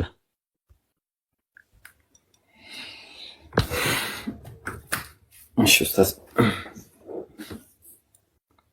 እሺ ኦሪት ዘፍጥረት ምዕራፍ 9 ቁጥር 20 ምዕራፍ 9 ቁጥር 20 ኖህም ምን ይላል መሰላችሁ? ላንብብልህ እኔ ላንብብልህ። ኖህ ገበሬ መሆን ጀመረ፣ ወይን ተከለ፣ ከወይን ጠጅ ጠጣና ሰከረ፣ በድንኳን ውስጥ ራቁቱን ሆነ። የከናን አባት ካምም የአባቱን ራቁትነት አየ፣ ወደ ውጭም ወጥቶ ለሁለቱም ወንድሞቹ ነገራቸው። ማነው እንደዛ ያደረገው? የከናን አባት ካም የሚባለው። ሴም ካምና ያፌት የሚባሉ ልጆች ነበሩት። ካም የአባቱን ራቁትነት አየና ወደ ውጭ ወጥቶ ለሁለት ወንድሞቹ ነገራቸው። ሴምም ያፌትን ሸማ ወስደው በጫንቃቸው ላይ ያደረጉ፣ የኋልዩቱን ሄደው የአባታቸውን ራቁትነት አለበሱት። ፊታቸው ወደ ኋላ ነበርና የአባታቸው ራቁትነት አላዩ። ኖህ ከወይን ጠጁ ስካር ነቃ፣ ታናሽ ልጁ ያደረገበትን አወቀ። ልጁ ማን ነው? ካም። እንዲህም አለ፣ ከነዓን እርጉም ይሁን፣ ለወንድሞቹ የባሪያ ይሁን አለ። ማን የረገመው? ካምን ነው አይደለም። ማን እርጉም ይሁን ይላል ቁጥር 25 ላይ። እንዲሁም አለ ከነዓን እርጉም ይሁን አለ። ከነዓንን ማንን ነው የረገመው? ከነዓንን እርጉም ይሁን አለ። ከነዓንን ማለት ነው። ያደረገው ማን ነው? ራቁቱን አድርጎ የእንትኑ ማለት ፕራይቬት ፓርቱን እንዲታይ ያደረገው ማን ነው? ከላይ ያለው ማን ነበረ? ከነዓን አባቱ የከነዓን አባት። የከነዓን አባት ካም ነው ያደረገው። አባትየው ባደረገው ለምንድን ነው ልጅየውን የረገመው? ኦኬ ጥያቄ ነው ያዙት። ምን አድርጎ ነው ልጁ? ኖህ ሲነሳ ሰክሯል። በእርግጥ ልክ አይደለም የሰራው ስራ አባትየው። ግን አባትየው እያለ ልጅየውን ለምንድን ነው እንደዛ ያደረገው? ከእንቅልፉ ሲነሳ የረገመው ማንን ነው? ከነዓንን ነው አይደለም እንጂ ልጁን ነው ነገሩ። አንዱ ምን እንዳለኝ ታውቃለህ? ሰክሮ ነበር አለ። አልነቃም፣ ከስካሩ አልነቃም። ያው በእንትኑ አጎበሩ አለቀቀውም ነበር አለኝ እና እንትኑ ሰራ።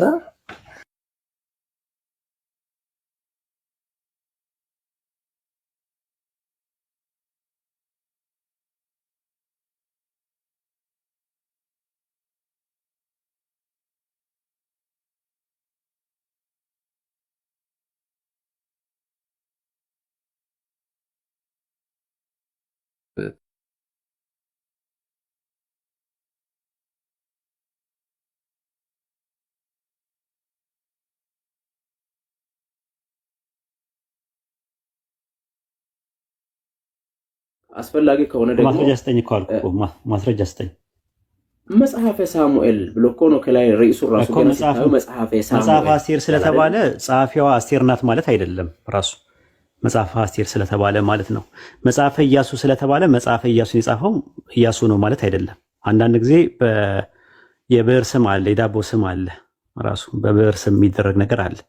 አንደኛ ሳሙኤልና ሁለተኛ ሳሙኤል ስለ መጽሐፉና ስለመናገሩ ማስረጃ ካለ ስጠን። ኦኬ ምዕራፍ በዚህ ላይ ቁጥር እዚህ ላይ ሳሙኤል እንደጻፈ ማስረጃ ልስጥህ።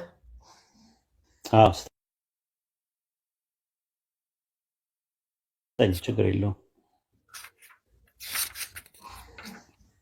መጽሐፉ ሳሙኤል ከመወለዱ አስቀድሞ እንደሌለ ግልጽ ነው። መጽሐፉን ግን የተሰበሰበው ያው በተለያየ እውነታ ነው የተሰበሰበው እኛ ጋር የደረሰው። ሲደርስ ግን ሳሙኤል እንደዚህ ጻፍኩኝ ብሎ እንዲዘግብ ምናምን አትጠብቁ። ጻፉ በጣም ረጅም ነው። አይ ሌላ ሰው ምስክር አንደኛ ሳሙኤልና ሁለተኛ ሳሙኤልን የጻፈው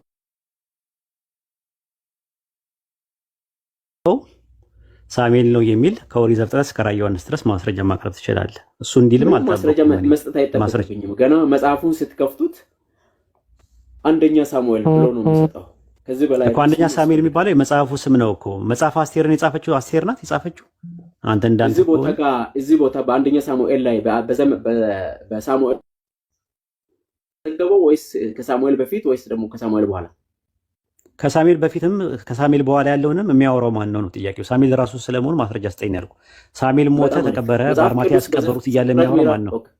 ዘፍጥረት ምዕራፍ 1 ጀምሮ ሲናነብ እንግዲህ ሙሴ እግዚአብሔር ሰማይና ምድርን ሲፈጥር አልነበረም አይደለ? ታዲያ እዛ ቦታ ጋር ሙሴ ከእግዚአብሔር ጋር ፈጥሮታል። ዘፍጥረትንም ሙሴ አልጻፈውም። ዘፍጥረትንም ማስረጃ ስጣለሁ። አልጻፈውም ነው እኮ ያልኩት። መች ተረዳሁት? አልተር እንዴ በራስ አኳት አትሂድ እንጂ ዘፍጥረት የሚባለው መጽሐፍ ሙሴ አልጻፈው። ማስረጃ ካለ ትሰጠኛለህ። ኦሪት ዘፍጥረትን መጽሐፉን ከጻፈ ሙሴ እንደጻፈው ማስረጃ ስጠኝ። በደንብ አድርጌ እሰጣለሁ። አንተ ጻፍ። ችግሩ ምን አለ መሰላችሁ? ችግሩ የቱ ጋር ነው? መጽሐፍ ቅዱስ የተጻፈው የእግዚአብሔር ሰዎች በመንፈስ ቅዱስ ምሪት ነው የዘገቡት። አልጠየቅኩም፣ እሱን አልጠየቅኩም። ዘፍጥረትን ሙሴ መስፍኔ ዝም ብሎ ማውራት እኮ ይቻላል እኮ እንሰጣለን። የስብከት ጊዜ አለን እኛ ከፈለክ ማለት 1-3 ደቂቃ 4 ደቂቃ እንሰጥህና በደንብ አድርገህ ትጠወጥበናለህ ስትፈልግ ማለት ነው። ኦሪት ዘፍጥረትን ሙሴ ጽፎታል፣ ማስረጃ አለኝ ብላል፣ አምጣ። ሙሴ አልጻፍም የምለውን ማስረጃ እስኪ ስጠኝ። እሰጥሃለሁ። ኦሪት ዘፍጥረት ምዕራፍ 14 ቁጥር 14 ላይ እስከ ዳን ድረስ ተከትሎ ሄደ ይላል ሙሴ። እስከ ዳን ድረስ ማን ነው? አብርሃም እስከ ዳን ድረስ ሄደ ይላል። ዳን የምትባለዋ ከተማ በሙሴ ጊዜ ተቆርቁራለች። ይሄ ሙሴ አልጻፍም ማለት ነው? አዎ፣ እንዴ ዳንን አያውቃትም ሙሴ? አውጣለት። ኦሪት ዘፍጥረት ምዕራፍ አውጣለት። ያው አብርሃምም ወደ ወንድሙ እንደተማረከ በሰማ ጊዜ በቤቱ የተወለዱትን 318 ብላቴናዎች አሰለፈ። ፍለጋቸውንም ተከትሎ እስከ ዳን ድረስ ሄዳለ። ያው ኦኬ። ስለዚህ አሁን ዳን የምትባለው ከተማ ማለት ነው እኮ ዳን የምትባለው እስከ ዳን ድረስ ሄደ ይላል እኮ። ዳን ነበረ እንዴ? ሙሴ በነበረበት ዳን የሚባል ከተማ ነበረ እንዴ? ሙሴ በነበረበት ሰዓት ከሙሴ በኋላ እንዴ? መቼ ነው ዳን የተቆረቆረችው? ዳን ከሙሴ ከተቆረቆረ በኋላ ማለት ተቆረቆረች ከተባለ አካባቢው ላይ በቃ ዳን የሚባል መሳፍንት 18 ዳን እያለ ስለ ዳን የሚያወራ መጽሐፈ መሳፍንት ምዕራፍ 18 ቁጥር 29 ላይ ያውጣል። ከተማይቱ በእሳት አቃጠሏት። ሂድ አንብበለት። ከተማይቱም ከእስራኤል በተወለደው በአባታቸው ስም ዳን ብለው ጠሯት ይላል። የከተማይቱን ስም መቼ ነው ዳን የተባለችው? አስቀድሞ ሌሳ ነበር ይላል። አዎ። ስለዚህ አሁን ሙሴ ዳንን ያውቃታል።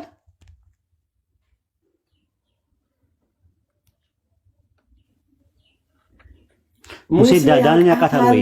ሙሴ አያውቃትም። አሁን ነቢይ ነው ሙሴ፣ ነቢይ ነው። ወደፊት ማየት ይችላል እኮ ዳን የምትባል አይወልህ መጽሐፍ ይችላል። እንደዛ ከሆነ ይኸውልህ እኔ ይኸውልህ አመጣውልህ። ዳን የተባለችዋን ከተማ ሙሴ በሙሴ ዘመን አልተቆረቆረችም። ሙሴ ከሞተ በኋላ ኢያሱ ከሞተ በኋላ በመሳፍንቱ ዘመን ሙሴ ከሞተ ከ500 ዓመት በኋላ ነው ከተማይቱ የተቆረቆረችው። ስለዚህ አሁን አንተ ደግሞ ምን ታመጣለህ? ኦሪት ዘፍጥረትን የጻፈው ሙሴ ስለመሆኑ ማስረጃ ታመጣለህ። አንድ ማስረጃ ስጠን።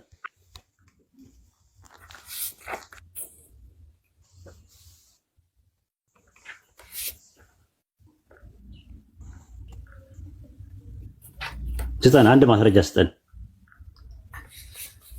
ትንሽ ጠብቀኝ። እሺ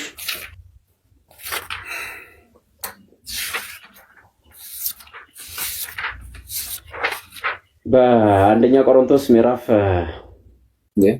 ሁለተኛ ቆሮንቶስ ምዕራፍ 3 ቁጥር 15 ላይ ስንት አልከ? ሁለተኛ ቆሮንቶስ ምዕራፍ 3 ቁጥር 15 ምን ይላል? ምዕራፍ 3 ቁጥር 15። እሺ ብሉይ ኪዳን ሲነበብ ያ መጋረጃ ሳይወረድ እስከዛሬ ድረስ ይኖራል። በክርስቶስ ብቻ የተሻረ ነገር ግን እስከዛሬ ድረስ የሙሴ መጽሐፍ በተነበቡ ጊዜ ያን ጊዜ መጋረጃው በልባቸው ይኖራል አለ። ዘፍጥረት የሚባለው ሙሴን የጻፈው የሚል ነገር አለ። እንግሊዝኛውና ግሪከኛው ላይ አንድ ያውጣለት። ምን እንግሊዝኛና ግሪክ አያስፈልግም። ኢትዮጵያውን አይልም። አማርኛ ላይ የተጨመረ ነው። የትኞቹ ናቸው? ይሄው የተጨመረ ነው። የሙሴ መጽሐፍት የሚል ነገር የለውም ራሱ አይልም። እንደዛ አይልም።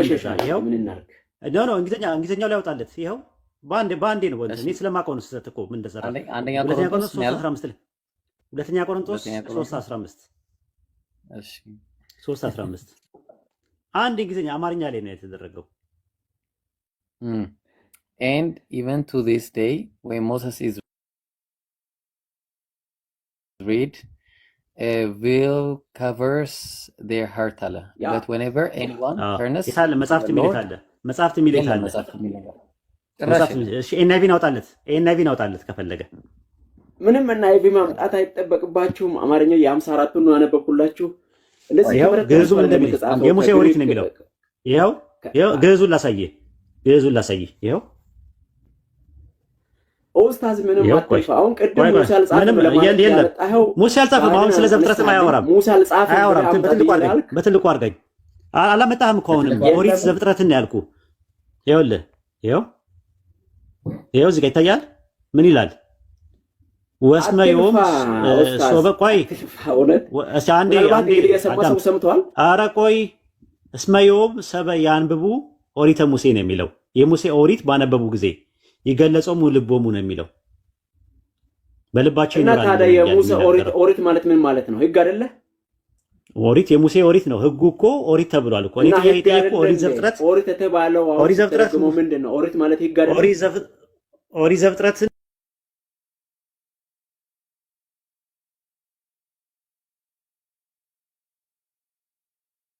መጽሐፍ ለእስራኤል ሲነበቡ ነበር። አልሰጠኝም። የሙሴ መጽሐፍት የሚል ነገር የለውም። ራሱ ማለት አዲስ መደበኛ ትርጉም አለ። የት አለ? ይኸው አውጣው። ይኸው እንግሊዝኛውን አውጣን፣ ግዕዙን አውጣን፣ ግሪከኛውን ደግሞ አውጣን። አንዴ ባይብል ሀብ ላይ ቁጥር 15 ነገር ግን ባይብል ላይ ሀብ ላይ አንዴ አውጣለት። ቆይ መስፍን፣ የሙሴ መጽሐፍት በተነበበ ጊዜ ማታዳምጥ ከሆነ ሚት እያደረኩ ነው የማወራው። መረጋጋት አልቻልክም። ይኸው እሺ፣ አሁን እዚህ ላይ መጽሐፍ የሚል አውጣ። ይኸው መጽሐፍት የሚል አውጣ። ይኸው ግሪኩ ላይ መስፍን፣ አሁን ሚትን አንሳ። ለምንድን ነው ሚውት የምታደርጉት? እኮ እያወራሁ ነበር እኮ። አታዳምጥም። እያታዳምጥ አይደል? ከግሪኩ ልናሳየህ ነው። ምንም ግሪክ መጽሐፍት የሚል አለ። ይኸው መጽሐፍት የሚል አለ። ራሱ ምንም አልቀበለውም ማለት ተቀባይነት የለውም። የምትቀበለው የትኛው ግሪክ ነው የምትቀበለው? ስለሆነ አልቀበለውም። ኦኬ፣ የትኛውን ግሪክ ነው የምትቀበለው? የትኛውን ነው የምትቀበለው? የትኛውን ግሪክ ነው የምትቀበለው? እሺ መስፍኔ፣ ይሄ የዚህ አሁን እንትን ኢብራሂም በሚያሳየው የምረን ነው የምላችሁ። ለና አቅርቦልኝ። እሺ አይቶ የለም መስፍን። ስለዚህ እሺ ቆይ አንተ መጽሐፍ ቅዱስ ላይ ባላሳይ በጣም ትጠይቁኝ ነበር። መስፍን መግባባት አልቻልንም። ይኸው አውጣ፣ ያንተን አውጣ። አንዴ ቆይ ኢምራን፣ የሱን ያውጣ። አንተ የምታውቀውን ግሪክ አውጣ።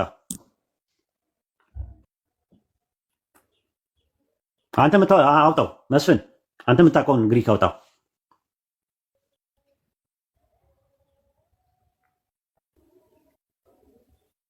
መስፍን አለ? ሚዩትን አንሳ።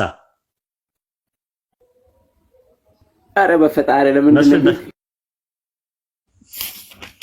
ኡስታዝ? ምንም ግሪክ ማውጣት እኮ አይጠበቅብኝም። ለምንድን ነው ግሪክ እኮ የለም። የተሳሳተ ነው አልካ። የተሳሳተ ነው አልክ። የኢብራሂም የተሳሳተ ነው ካልክ አንተ የምታውቀውን ግሪክ አውጣ።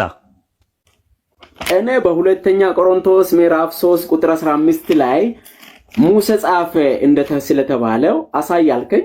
ማስረጃ ከአማርኛ አይልም። ዘፍጥረትን ሙሴ ጻፈ የሚል የለውም። ራሱ ግን መጽሐፍት የሚልም የለም እያልኩ ነው ያለው። እርማት ነው እየሰጠ ያለው። የሙሴ ህግ አይልም። መጽሐፍት የሚል የለም አይልም ነው የምልህ። ኢምራን አሳየው የእንቱን የቅድሙን አየው ኡስታዝ። ያው አንዴ ግን እዚህ ጋር መስፍን መረዳት ያለብህ ኡስታዝ፣ ጥያቄው ምንድነው? አሁን እናንተ እጅ ያለው ኦሪት ተብሎ የሚጠራው መጽሐፍ ሙሴ ለመጻፉ ማስረጃ አምጣ ነው። ያው ከፍቼልሃለሁ እዚህ ጋር የሙሴ መጽሐፍ የሚለው ያው አማርኛ ብለሃል። አማርኛ ዛሬም ድረስ የሙሴ ህግ ነው የሚለው ይታያል። የሙሴ ህግ ይታያል። የሙሴ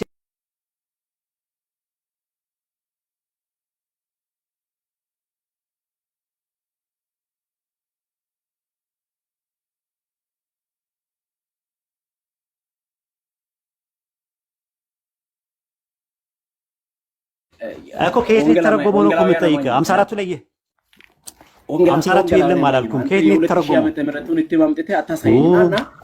ይሄንን ትልቅ አድርገኝ። 54ቱ ከየት ነው የተረጎመው ነው ጥያቄ። አታዳምጥም እንዴ መስፍን? አታዳምጥም? ኧረ በፈጣሪ ኡስታዝ ብቻ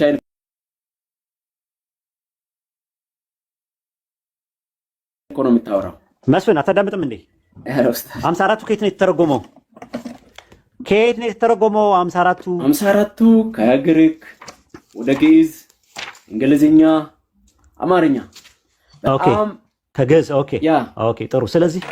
ስለዚህ ምን ታደርጋለህ? እንግሊዝኛውንም ግዕዙንም ግሪኩንም ታውጣለህ። ሶስቱንም እኛ እናውጣለህ። ምንም አሁን የትኛውን እናውጣለህ? ከምን እንጀምር? ያለው በጣም ያመንኩበት መጽሐፍ ቢኖር ይሄኛው ነው ኡስታዝ። ይሄው ስለዚህ ከዚህ ወደ ግሪክ እንሂድ ምናምን አልሰማም።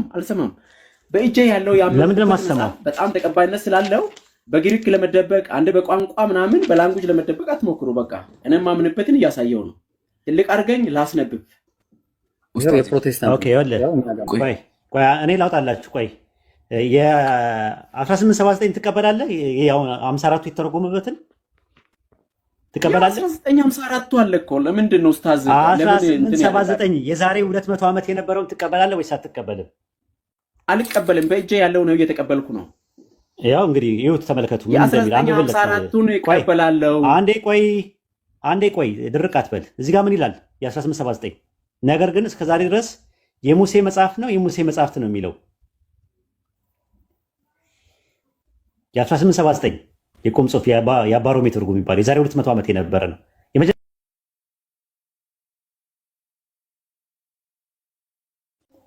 ሙሴ አልጻፈም ብለህ ካልክ እንዴት የሙሴ መጽሐፍ ልልቻለህ? ቆይ መጽሐፍት ነው አንተ የምትለው። አሁን ትርጉሙ ምንድነው? መጽሐፍት ነው የሚለው አልክ። የሙሴ መጽሐፍ እንጂ መጽሐፍት አይልም ነው ያልኩ። የሙሴ መጽሐፍ የለም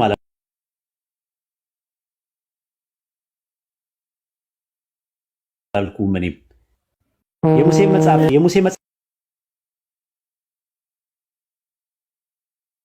አይልም ይላል እዚህ ጋር።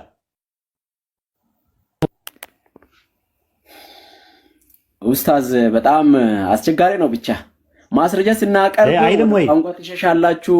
ይኸው መጽሐፍ ይላል። መጽሐፍ በስንት ዓመተ ምህረት ነው የታተመው? በስንት ዓመተ ምህረት ነው የታተመው? 1979 ነው። 1879 ነው። እሱን ይተውና ይኸው እሺ 54ቱ ከየት ነው የተረጎመው? ከየት ላይ ነው የተረጎመው? 54ቱ ከየት ላይ ነው የተረጎመው? ይኸው መጽሐፍት 1879 ያ ጀማ 1879 መጽሐፍ ሙሴ መጽሐፍ እንደጻፈ ያሳየኝ። እንዴት ነው አይበቃውም? ኢብራሂም ለእስራኤል ጆሮ ከእውቀት የነጻ ነው። 4 ነጥብ ምን ይመስላል? ለእናንተ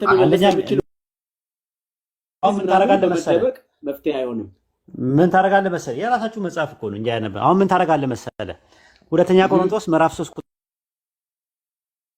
ቁጥር 15 ላይ ዘፍጥረትን የጻፈው ሙሴ ነው የሚል ነገር አለ። እስቲ ማስረጃ ስጠኝ እሱ ላይ። አዎ ሙሴ መጽሐፍን ባይጽፍ ኖሮ በእስራኤል ጆሮ የምነበበው በእስራኤል ጆሮ ነው አይደለም። ዘፍጥረትን ሙሴ እንደጻፈው ማስረጃ አለ ወይ ነው የጠየቁት። ዘፍጥረት መጽሐፍን እኮ ማስረጃ ስጠኝ።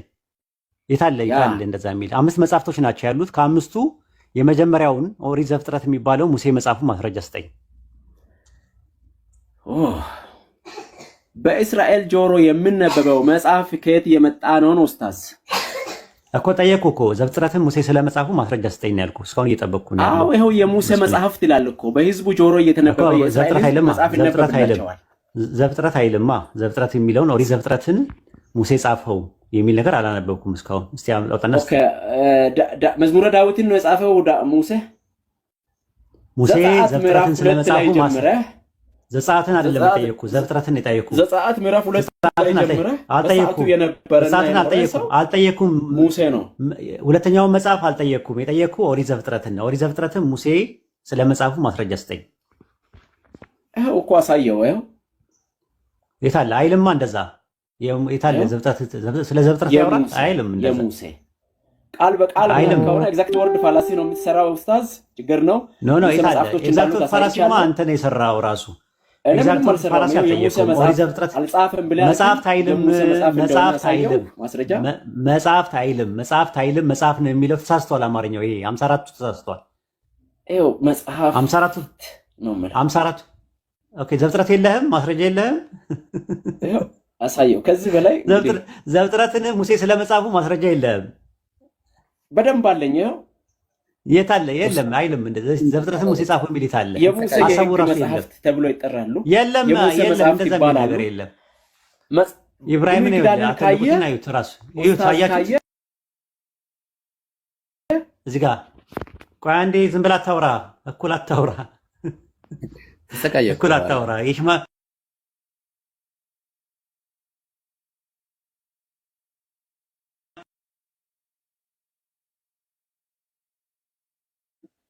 ይኸው እንግዲህ አሁን ያለው በት unto this day when shall be read አለ። ሞሰስ አለ። ጭራሽ ስለማንበብ ነው ሙሴ የሚናገረው እንጂ ስለመጻፍ አይናገርም። ስለማንበብ ሞሰስ ነው ስለመጻፍም አያወራም። ኤቪል ኦቨር ማነው ኤ ቪል ኦቨር ዘ ሄርት ኦፍ ዘም ላይስ ነው የሚለው። ጭራሽ መጽሐፍ የሚል ነገርም የለም። ጭራሽ መጽሐፍ የሚል ነገር የለም እዚህ ጋር ጭራሽ ሻል ቢ ሪድ ነው የሚለው። አየህ? አዎ በቃ ዘፍጥረትን እሺ ችግር የለውም። በቃ ሙሴን የጻፈው የሚለውን ነገር እናስበውና እስቲ አንደኛ ሳሙኤልና ሁለተኛ ሳሙኤልን ደግሞ እስቲ አሁን ደግሞ መረጃ ስጠን። አንደኛ ሳሙኤል ሁለተኛ ሳሙኤልን ተመለስ መስፍኔ። ወይኔ እንደዚህ አይነት ሰው ግን ያስቀኛል። በነገራችን ላይ መስፍን እኮ ምንም እኮ የሚያውቀው ነገር የለም። ዝም ብሎ በድፍረት ነው የሚያወራው ራሱ ማለት እኔ ደስ ይለኛል ድፍረቱ። እስቲ አንደኛ ሳሙኤልና ሁለተኛ ሳሙኤልን እስቲ ንገረን። እዚህ ያለው አመት ጥሩ ነው ግን አንደኛ ሳሙኤልና ሁለተኛ ሳሙኤልን ደግሞ ንገረን። ሙሴ ሳሙኤል እንደጻፈው የሙሴ መጽሐፍ የሙሴ ሕግ ብሎ ይነገራል። በቃ ችግር የለውም እሱን እንለፈው። አሁን ይኸውልህ ተብሎ ይነገራል። ይኸውልህ ከዚህ በላይ ማስረጃ ምንድን ነው የምትፈልጉት?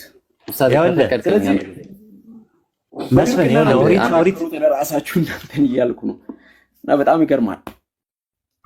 ኡስታዝ አንዴ ከፈቀድክልኝ እንትና መስፍን ይሄንን ማን መፈራረቅ አይደለም ይሄ መጽሐፍ የማን መጽሐፍ ማስረጃ ስጠን። ቀጥል ብሮ። እሺ ይሄ መጽሐፍ ማን የጻፈው ታውቃለህ መስፍን? ማን ያዘጋጀው? ማንም ያዘጋጀ አብያተ ክርስቲያናቶች ሊያዘጋጁ ይችላሉ። ሰዎች ለራሳቸው በተለያየ ዘመን ያዘጋጃሉ። ይሄ እንትን ማድረግ አትችልም። መዝገበ ቃላት ወዳጄ የኢትዮጵያ መጽሐፍ ቅዱስ ማህበር አንድ ላይ ያዘጋጁት መጽሐፍ ነው። ይሄን መጽሐፍ ያዘጋጀው ማለት ነው የኢትዮጵያ መጽሐፍ ቅዱስ ማህበር አይደለ? መጽሐፍህን ያዘጋጀው ያንተን መጽሐፍ አይደለም ነው አይደለም? ይሄን መጽሐፍ ማን ያዘጋጀው? በጣም ጥሩ። ስለዚህ ስለ ኦሪት ምን ይሉናል እኔው አንድ ጊዜ አብረን የኦሪት መጽሐፍ ምን ተብሏል እስቲ ገጽ እኔና ምን እንደተባለ የኦሪት ጸሐፊያን እነማን እንደሆኑ እስቲ ምን ተባለ እዚህ መጽሐፍ ላይ?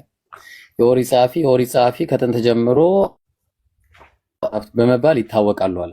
በ10ኛው ክፍለ ዘመን ገደማ ጀምሮ ግን አንዳንድ መምህራን ኋለኞች ነቢያት እና ጸሐፊዎች በእስራኤልና በይሁዳ መንግስት ዘመን ከምርኮ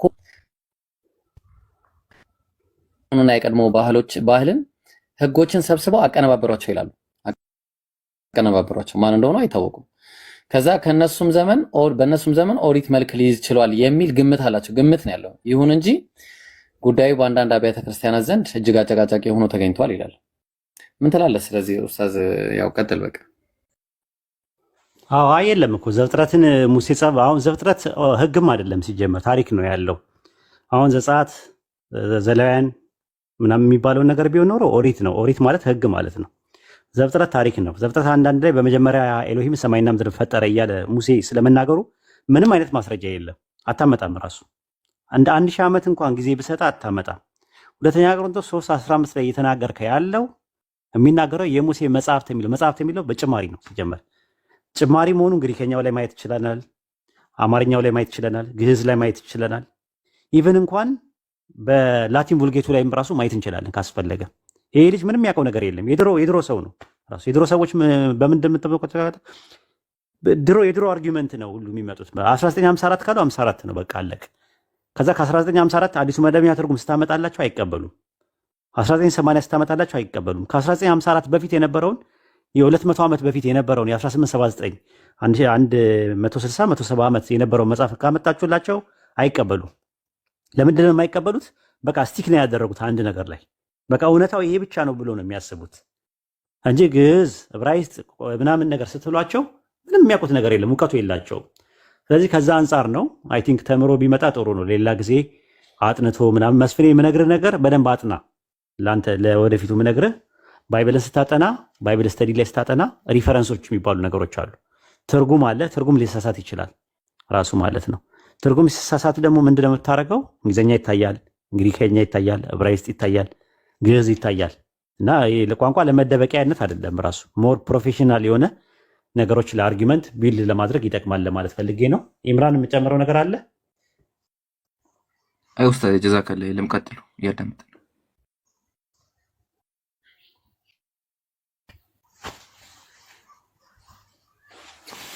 ፖለቲካ መልስ ሲያጣ ተምሮ እንደሚመጣ ምስኪን ነው። ተስፋና እንትንም አለ የቋንቋ ምጥረት አለበት። በነገራችን ላይ የምናወራው ብዙም አይገባውም። ራስ መስፍናው ምንድነው አማርኛም ትምህርት ቤት ምናምን ነገር ሊያስፈልገው ይችላል ይመስለኛል። ራሱ አንደኛ፣ ሁለተኛ፣ ሶስተኛ ደግሞ ኮሚኒኬሽን ባሪየርም አለበት። የተግባቦት ጋሬጣ አለበት። የእኩል ማውራት ጥያቄ ሲጠየቅ ከመልሱ ይልቅ ማብራራት ወደ ማብራሪያ ፈልጋለሁ ስትባል ታብራራ አለ። ግን ጥያቄ ሲጠየቅ ዳይሬክት የመመለስ እንትን የለውም። እንደዛ ነው። አብዛኛውን ፕሮቴስታንቶች ያው እንትን ነው፣ ካሪዝማቲክ ነው ደግሞ ልጁ እንደምታዩት እንትን አይደለም፣ ኢቫንጀሊካል አይደለም። ፕሮቴስታንት ውስጥ ታውቃላችሁ ሁለት ግሩፖች አሉ ራሱ ማለት ነው። አንደኛ ካሪዝማቲክ አሉ፣ የሆነ ፔንቴኮስታል የሚባሉ። በነገራችን ላይ ፔንቴ ሁሉ ፕሮቴስታንት አይደለም። ታውቃላችሁ ይሄን? ስንቶቻችሁ ታውቃላችሁ? ፔንቴ ሁሉ ፔንቴ ማለት በልሳን መጸለይ፣ ትንቢት መናገር ምናምን የሚያምን ነው። ፕሮቴስታንት ማለት ደግሞ ከዛ በፊትም ነበረ ፕሮቴስታንት ውስጥ ፔንቴ አለ። ግን ፔንጤ ሁሉ ግን ፕሮቴስታንት አይደለም። ብዙ ሰው አያውቅም። አሁን ይህንን ከፕሮቴስታንት ውጭ ፔንጤ አለ ራሱ። አሁን ሊሰሳውን ፔንጤዎች ናቸው፣ ፔንቴኮስታልን የሚቀበሉ ናቸው። በስላሴ አያምኑ፣ ግን ፕሮቴስታንት አይደሉም። ፕሮቴስታንቶች በስላሴ ያምናሉ። ማርቲን ሉተር ፔንጤ አልነበረም። ዚዊንግሊ ፔንጤ አልነበረም። ካልቪን ፔንጤ አልነበረም። የያዕቆብ አርሜኒየስ ፔንጤ አልነበረም። ሪፎርመሮቹ የታድሶ አራማጆቹ ሪፎርመሮቹ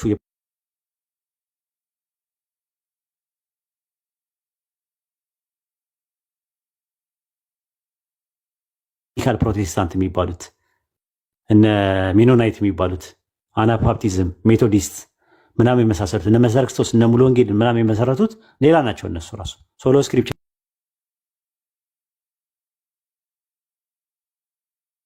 ወይም ደግሞ ኢኩሜኒካል ካውንስሎችን ሰቦርዲኔት ኦቶሪቲ አይቀበሉም። ራሱ ሱፕሪም ኦቶሪቲ የሚሉት ባይብልን ብቻና ብቻ ነው። ሶሎ ስክሪፕቸር ይባላሉ እነሱ።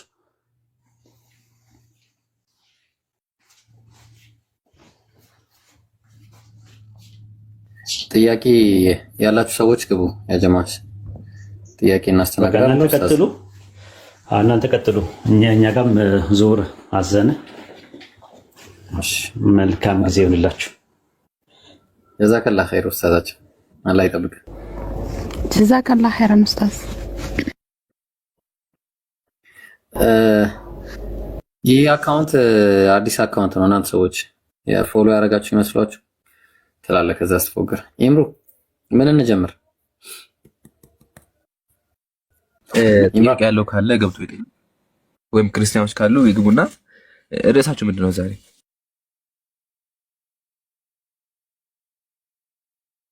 ርዕስ አለ? ጥያቄ ነው። በቃ እንደዛ ከሆነ ጥያቄ ያላቸው ይግቡ ኢንሻአላህ። እኔም ትንሽ ደቂቃዎች አለሁኝ። ቀጥል ሀይቢ ምራው አንተ። እሺ ኢንሻአላህ። ያው እንግዲህ ጥያቄ ያላችሁ ሰዎች ገባ በሉና ጥያቄያችሁን ኢንሻአላህ የፈለጋችሁትን ጥያቄ ጠይቁኑና ክርስቲያኖች ተፈቅዶላችኋል እና እኩል አድርጊና አሲያ ማንጋ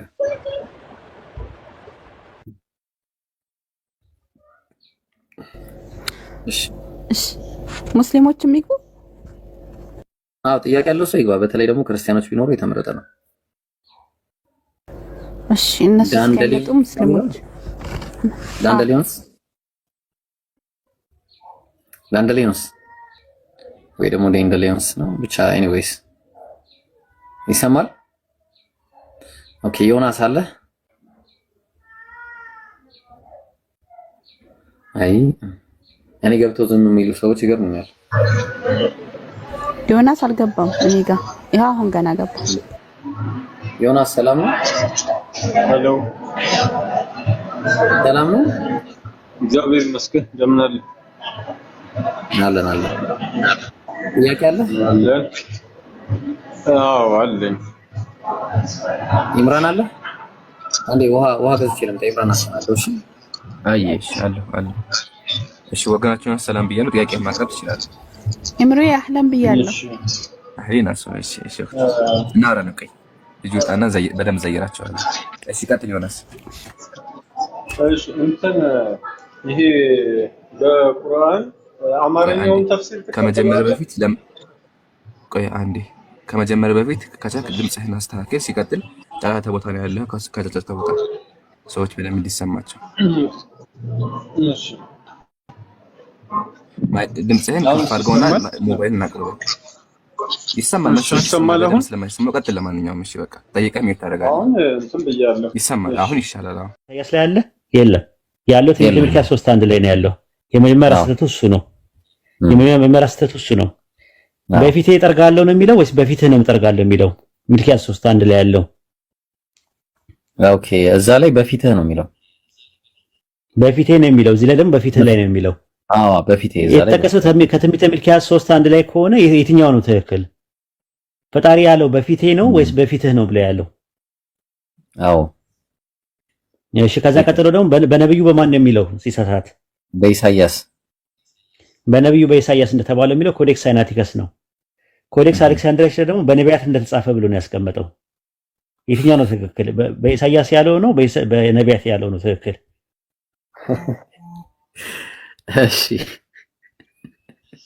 ወይ አረዲ ማርቆስ 15:34 ግባ።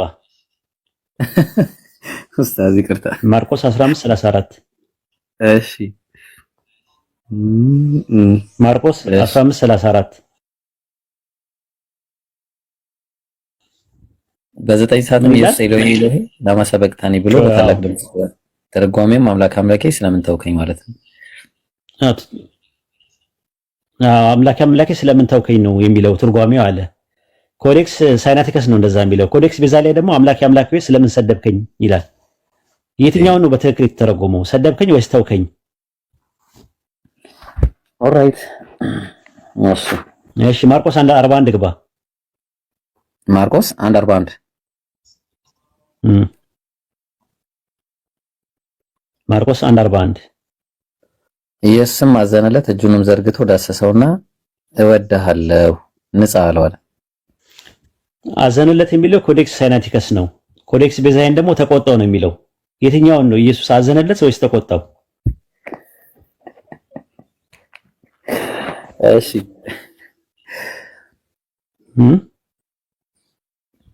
እሺ ብዙ ነው ራሱ ማለት 30 ሰዓት ደርሶባል እያሉ ነው ታች። አዎ ዚድኒ ቆይ ኡስታዝ አንዴ እሄዳለሁ፣ ተነስቼ እሄዳለሁ። የሌላ መስጂድ ነው። ኦኬ ጨምረኝ። ልጨምርልህ? አዎ ኡስታዝ። እሺ ሉቃስ ላይ ግባ። ሉቃስ ወንጌል ምዕራፍ 9 ቁጥር 35 9:35 ኦኬ። ከደመናውም የመረጥኩት ልጄ ይህ ነው እሱንም ስሙት የሚል ድምጽ መጣ አለ። እሱን ስሙት። ኦኬ ኮዴክስ ሳይናቲከስ ላይ ነው የመረጥኩት የሚል ያለው። ኮዴክስ አሌክሳንድሪያስ ደግሞ የወደድኩት ይላል። የትኛው ነው ትክክል? የወደድኩት ወይስ የመረጥኩት? በትክክል ያለው አብ ያለው የትኛውን ነው? የመረጥኩት ነው ያለው ወይስ የወደድኩት ነው ያለው? የትኛውን ነው በትክክል ያለው? ኧረ በአላህ ይሄንን እሺ በቃ እኔ አፍ የለኝም። በቃ ኡስታዝ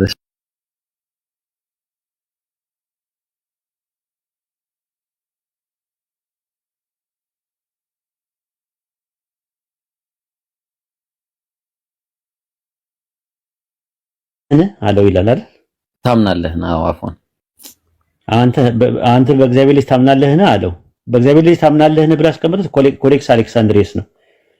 ፓፒረስ 66፣ ፓፒረስ 75፣ ፓፒረስ ኮዴክስ ሳይናቲከስ፣ ኮዴክስ ቤዛይን፣ ኮዴክስ ቫቲካነስ፣ ኮዴክስ ዋሽንግተንስ ሁሉም በሰው ልጅ ታምናለህ ነው ብሎ ያስቀመጡት። የአዲሱ መደበኛ ትርጉም አለ? አዲሱ መደበኛ ትርጉም አለኝ ግን ሩቅ ነው። ላውጣው ፈልጌ በቃ ዛሬ በሰው ልጅ ብሎ ነው ያስቀመጡት። አርመውታል። ኢቭን በ1954 እና በ1980 ትርጉም የ1980 ትርጉም አለ አዲስ ትርጉም የሚባለው ይመስለኛል። እዚህ ላይ ይኖራል። መዝገበ ሕይወት ላይ ለምሳሌ መዝገበ ሕይወት ላይ አይኖርም። ምክንያቱም የኢትዮጵያ መጽሐፍ ቅዱስ ማህበር ነው ያሳተመው። ስለዚህ አሁን ምንድን ነው በየትኛው ነው በትክክል የተባለው? ኢየሱስ አይነ ስውሩን የጠየቀው የትኛውን ነው? በሰው ልጅ ታምናለህ ነው ያለው ወይስ በአምላክ ልጅ ታምናለህ የሚለውን ነው ያለው?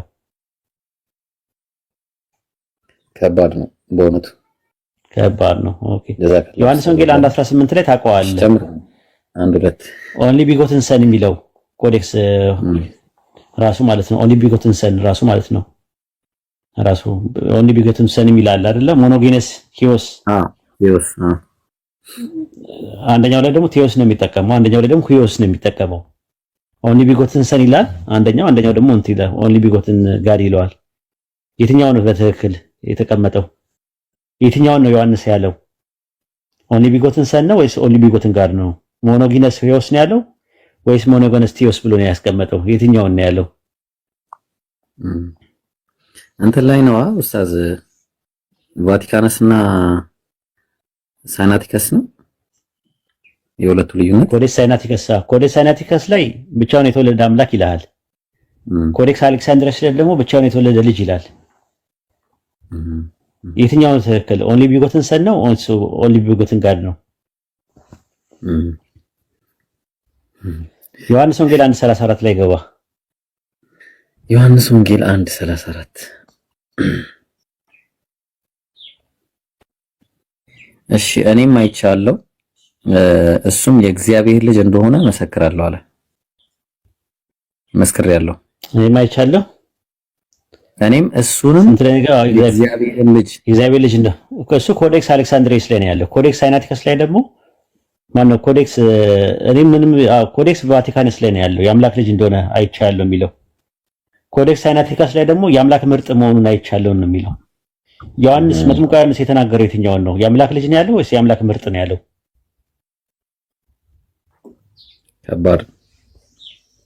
ከባድ ነው። ብዙ ናቸው። ራሱ ስንት እንዳለኝ ታውቃለህ? ለምን ስንት እንዳለኝ ታውቃለህ? እንደዚህ የማኑስክሪፕት ዲፈረንስ ስንት እንዳለኝ ታውቃለህ? በዚህ አካሄድ ስንት ሊኖር ይችላል መሰለህ ኡስታዝ? 200 አካባቢ።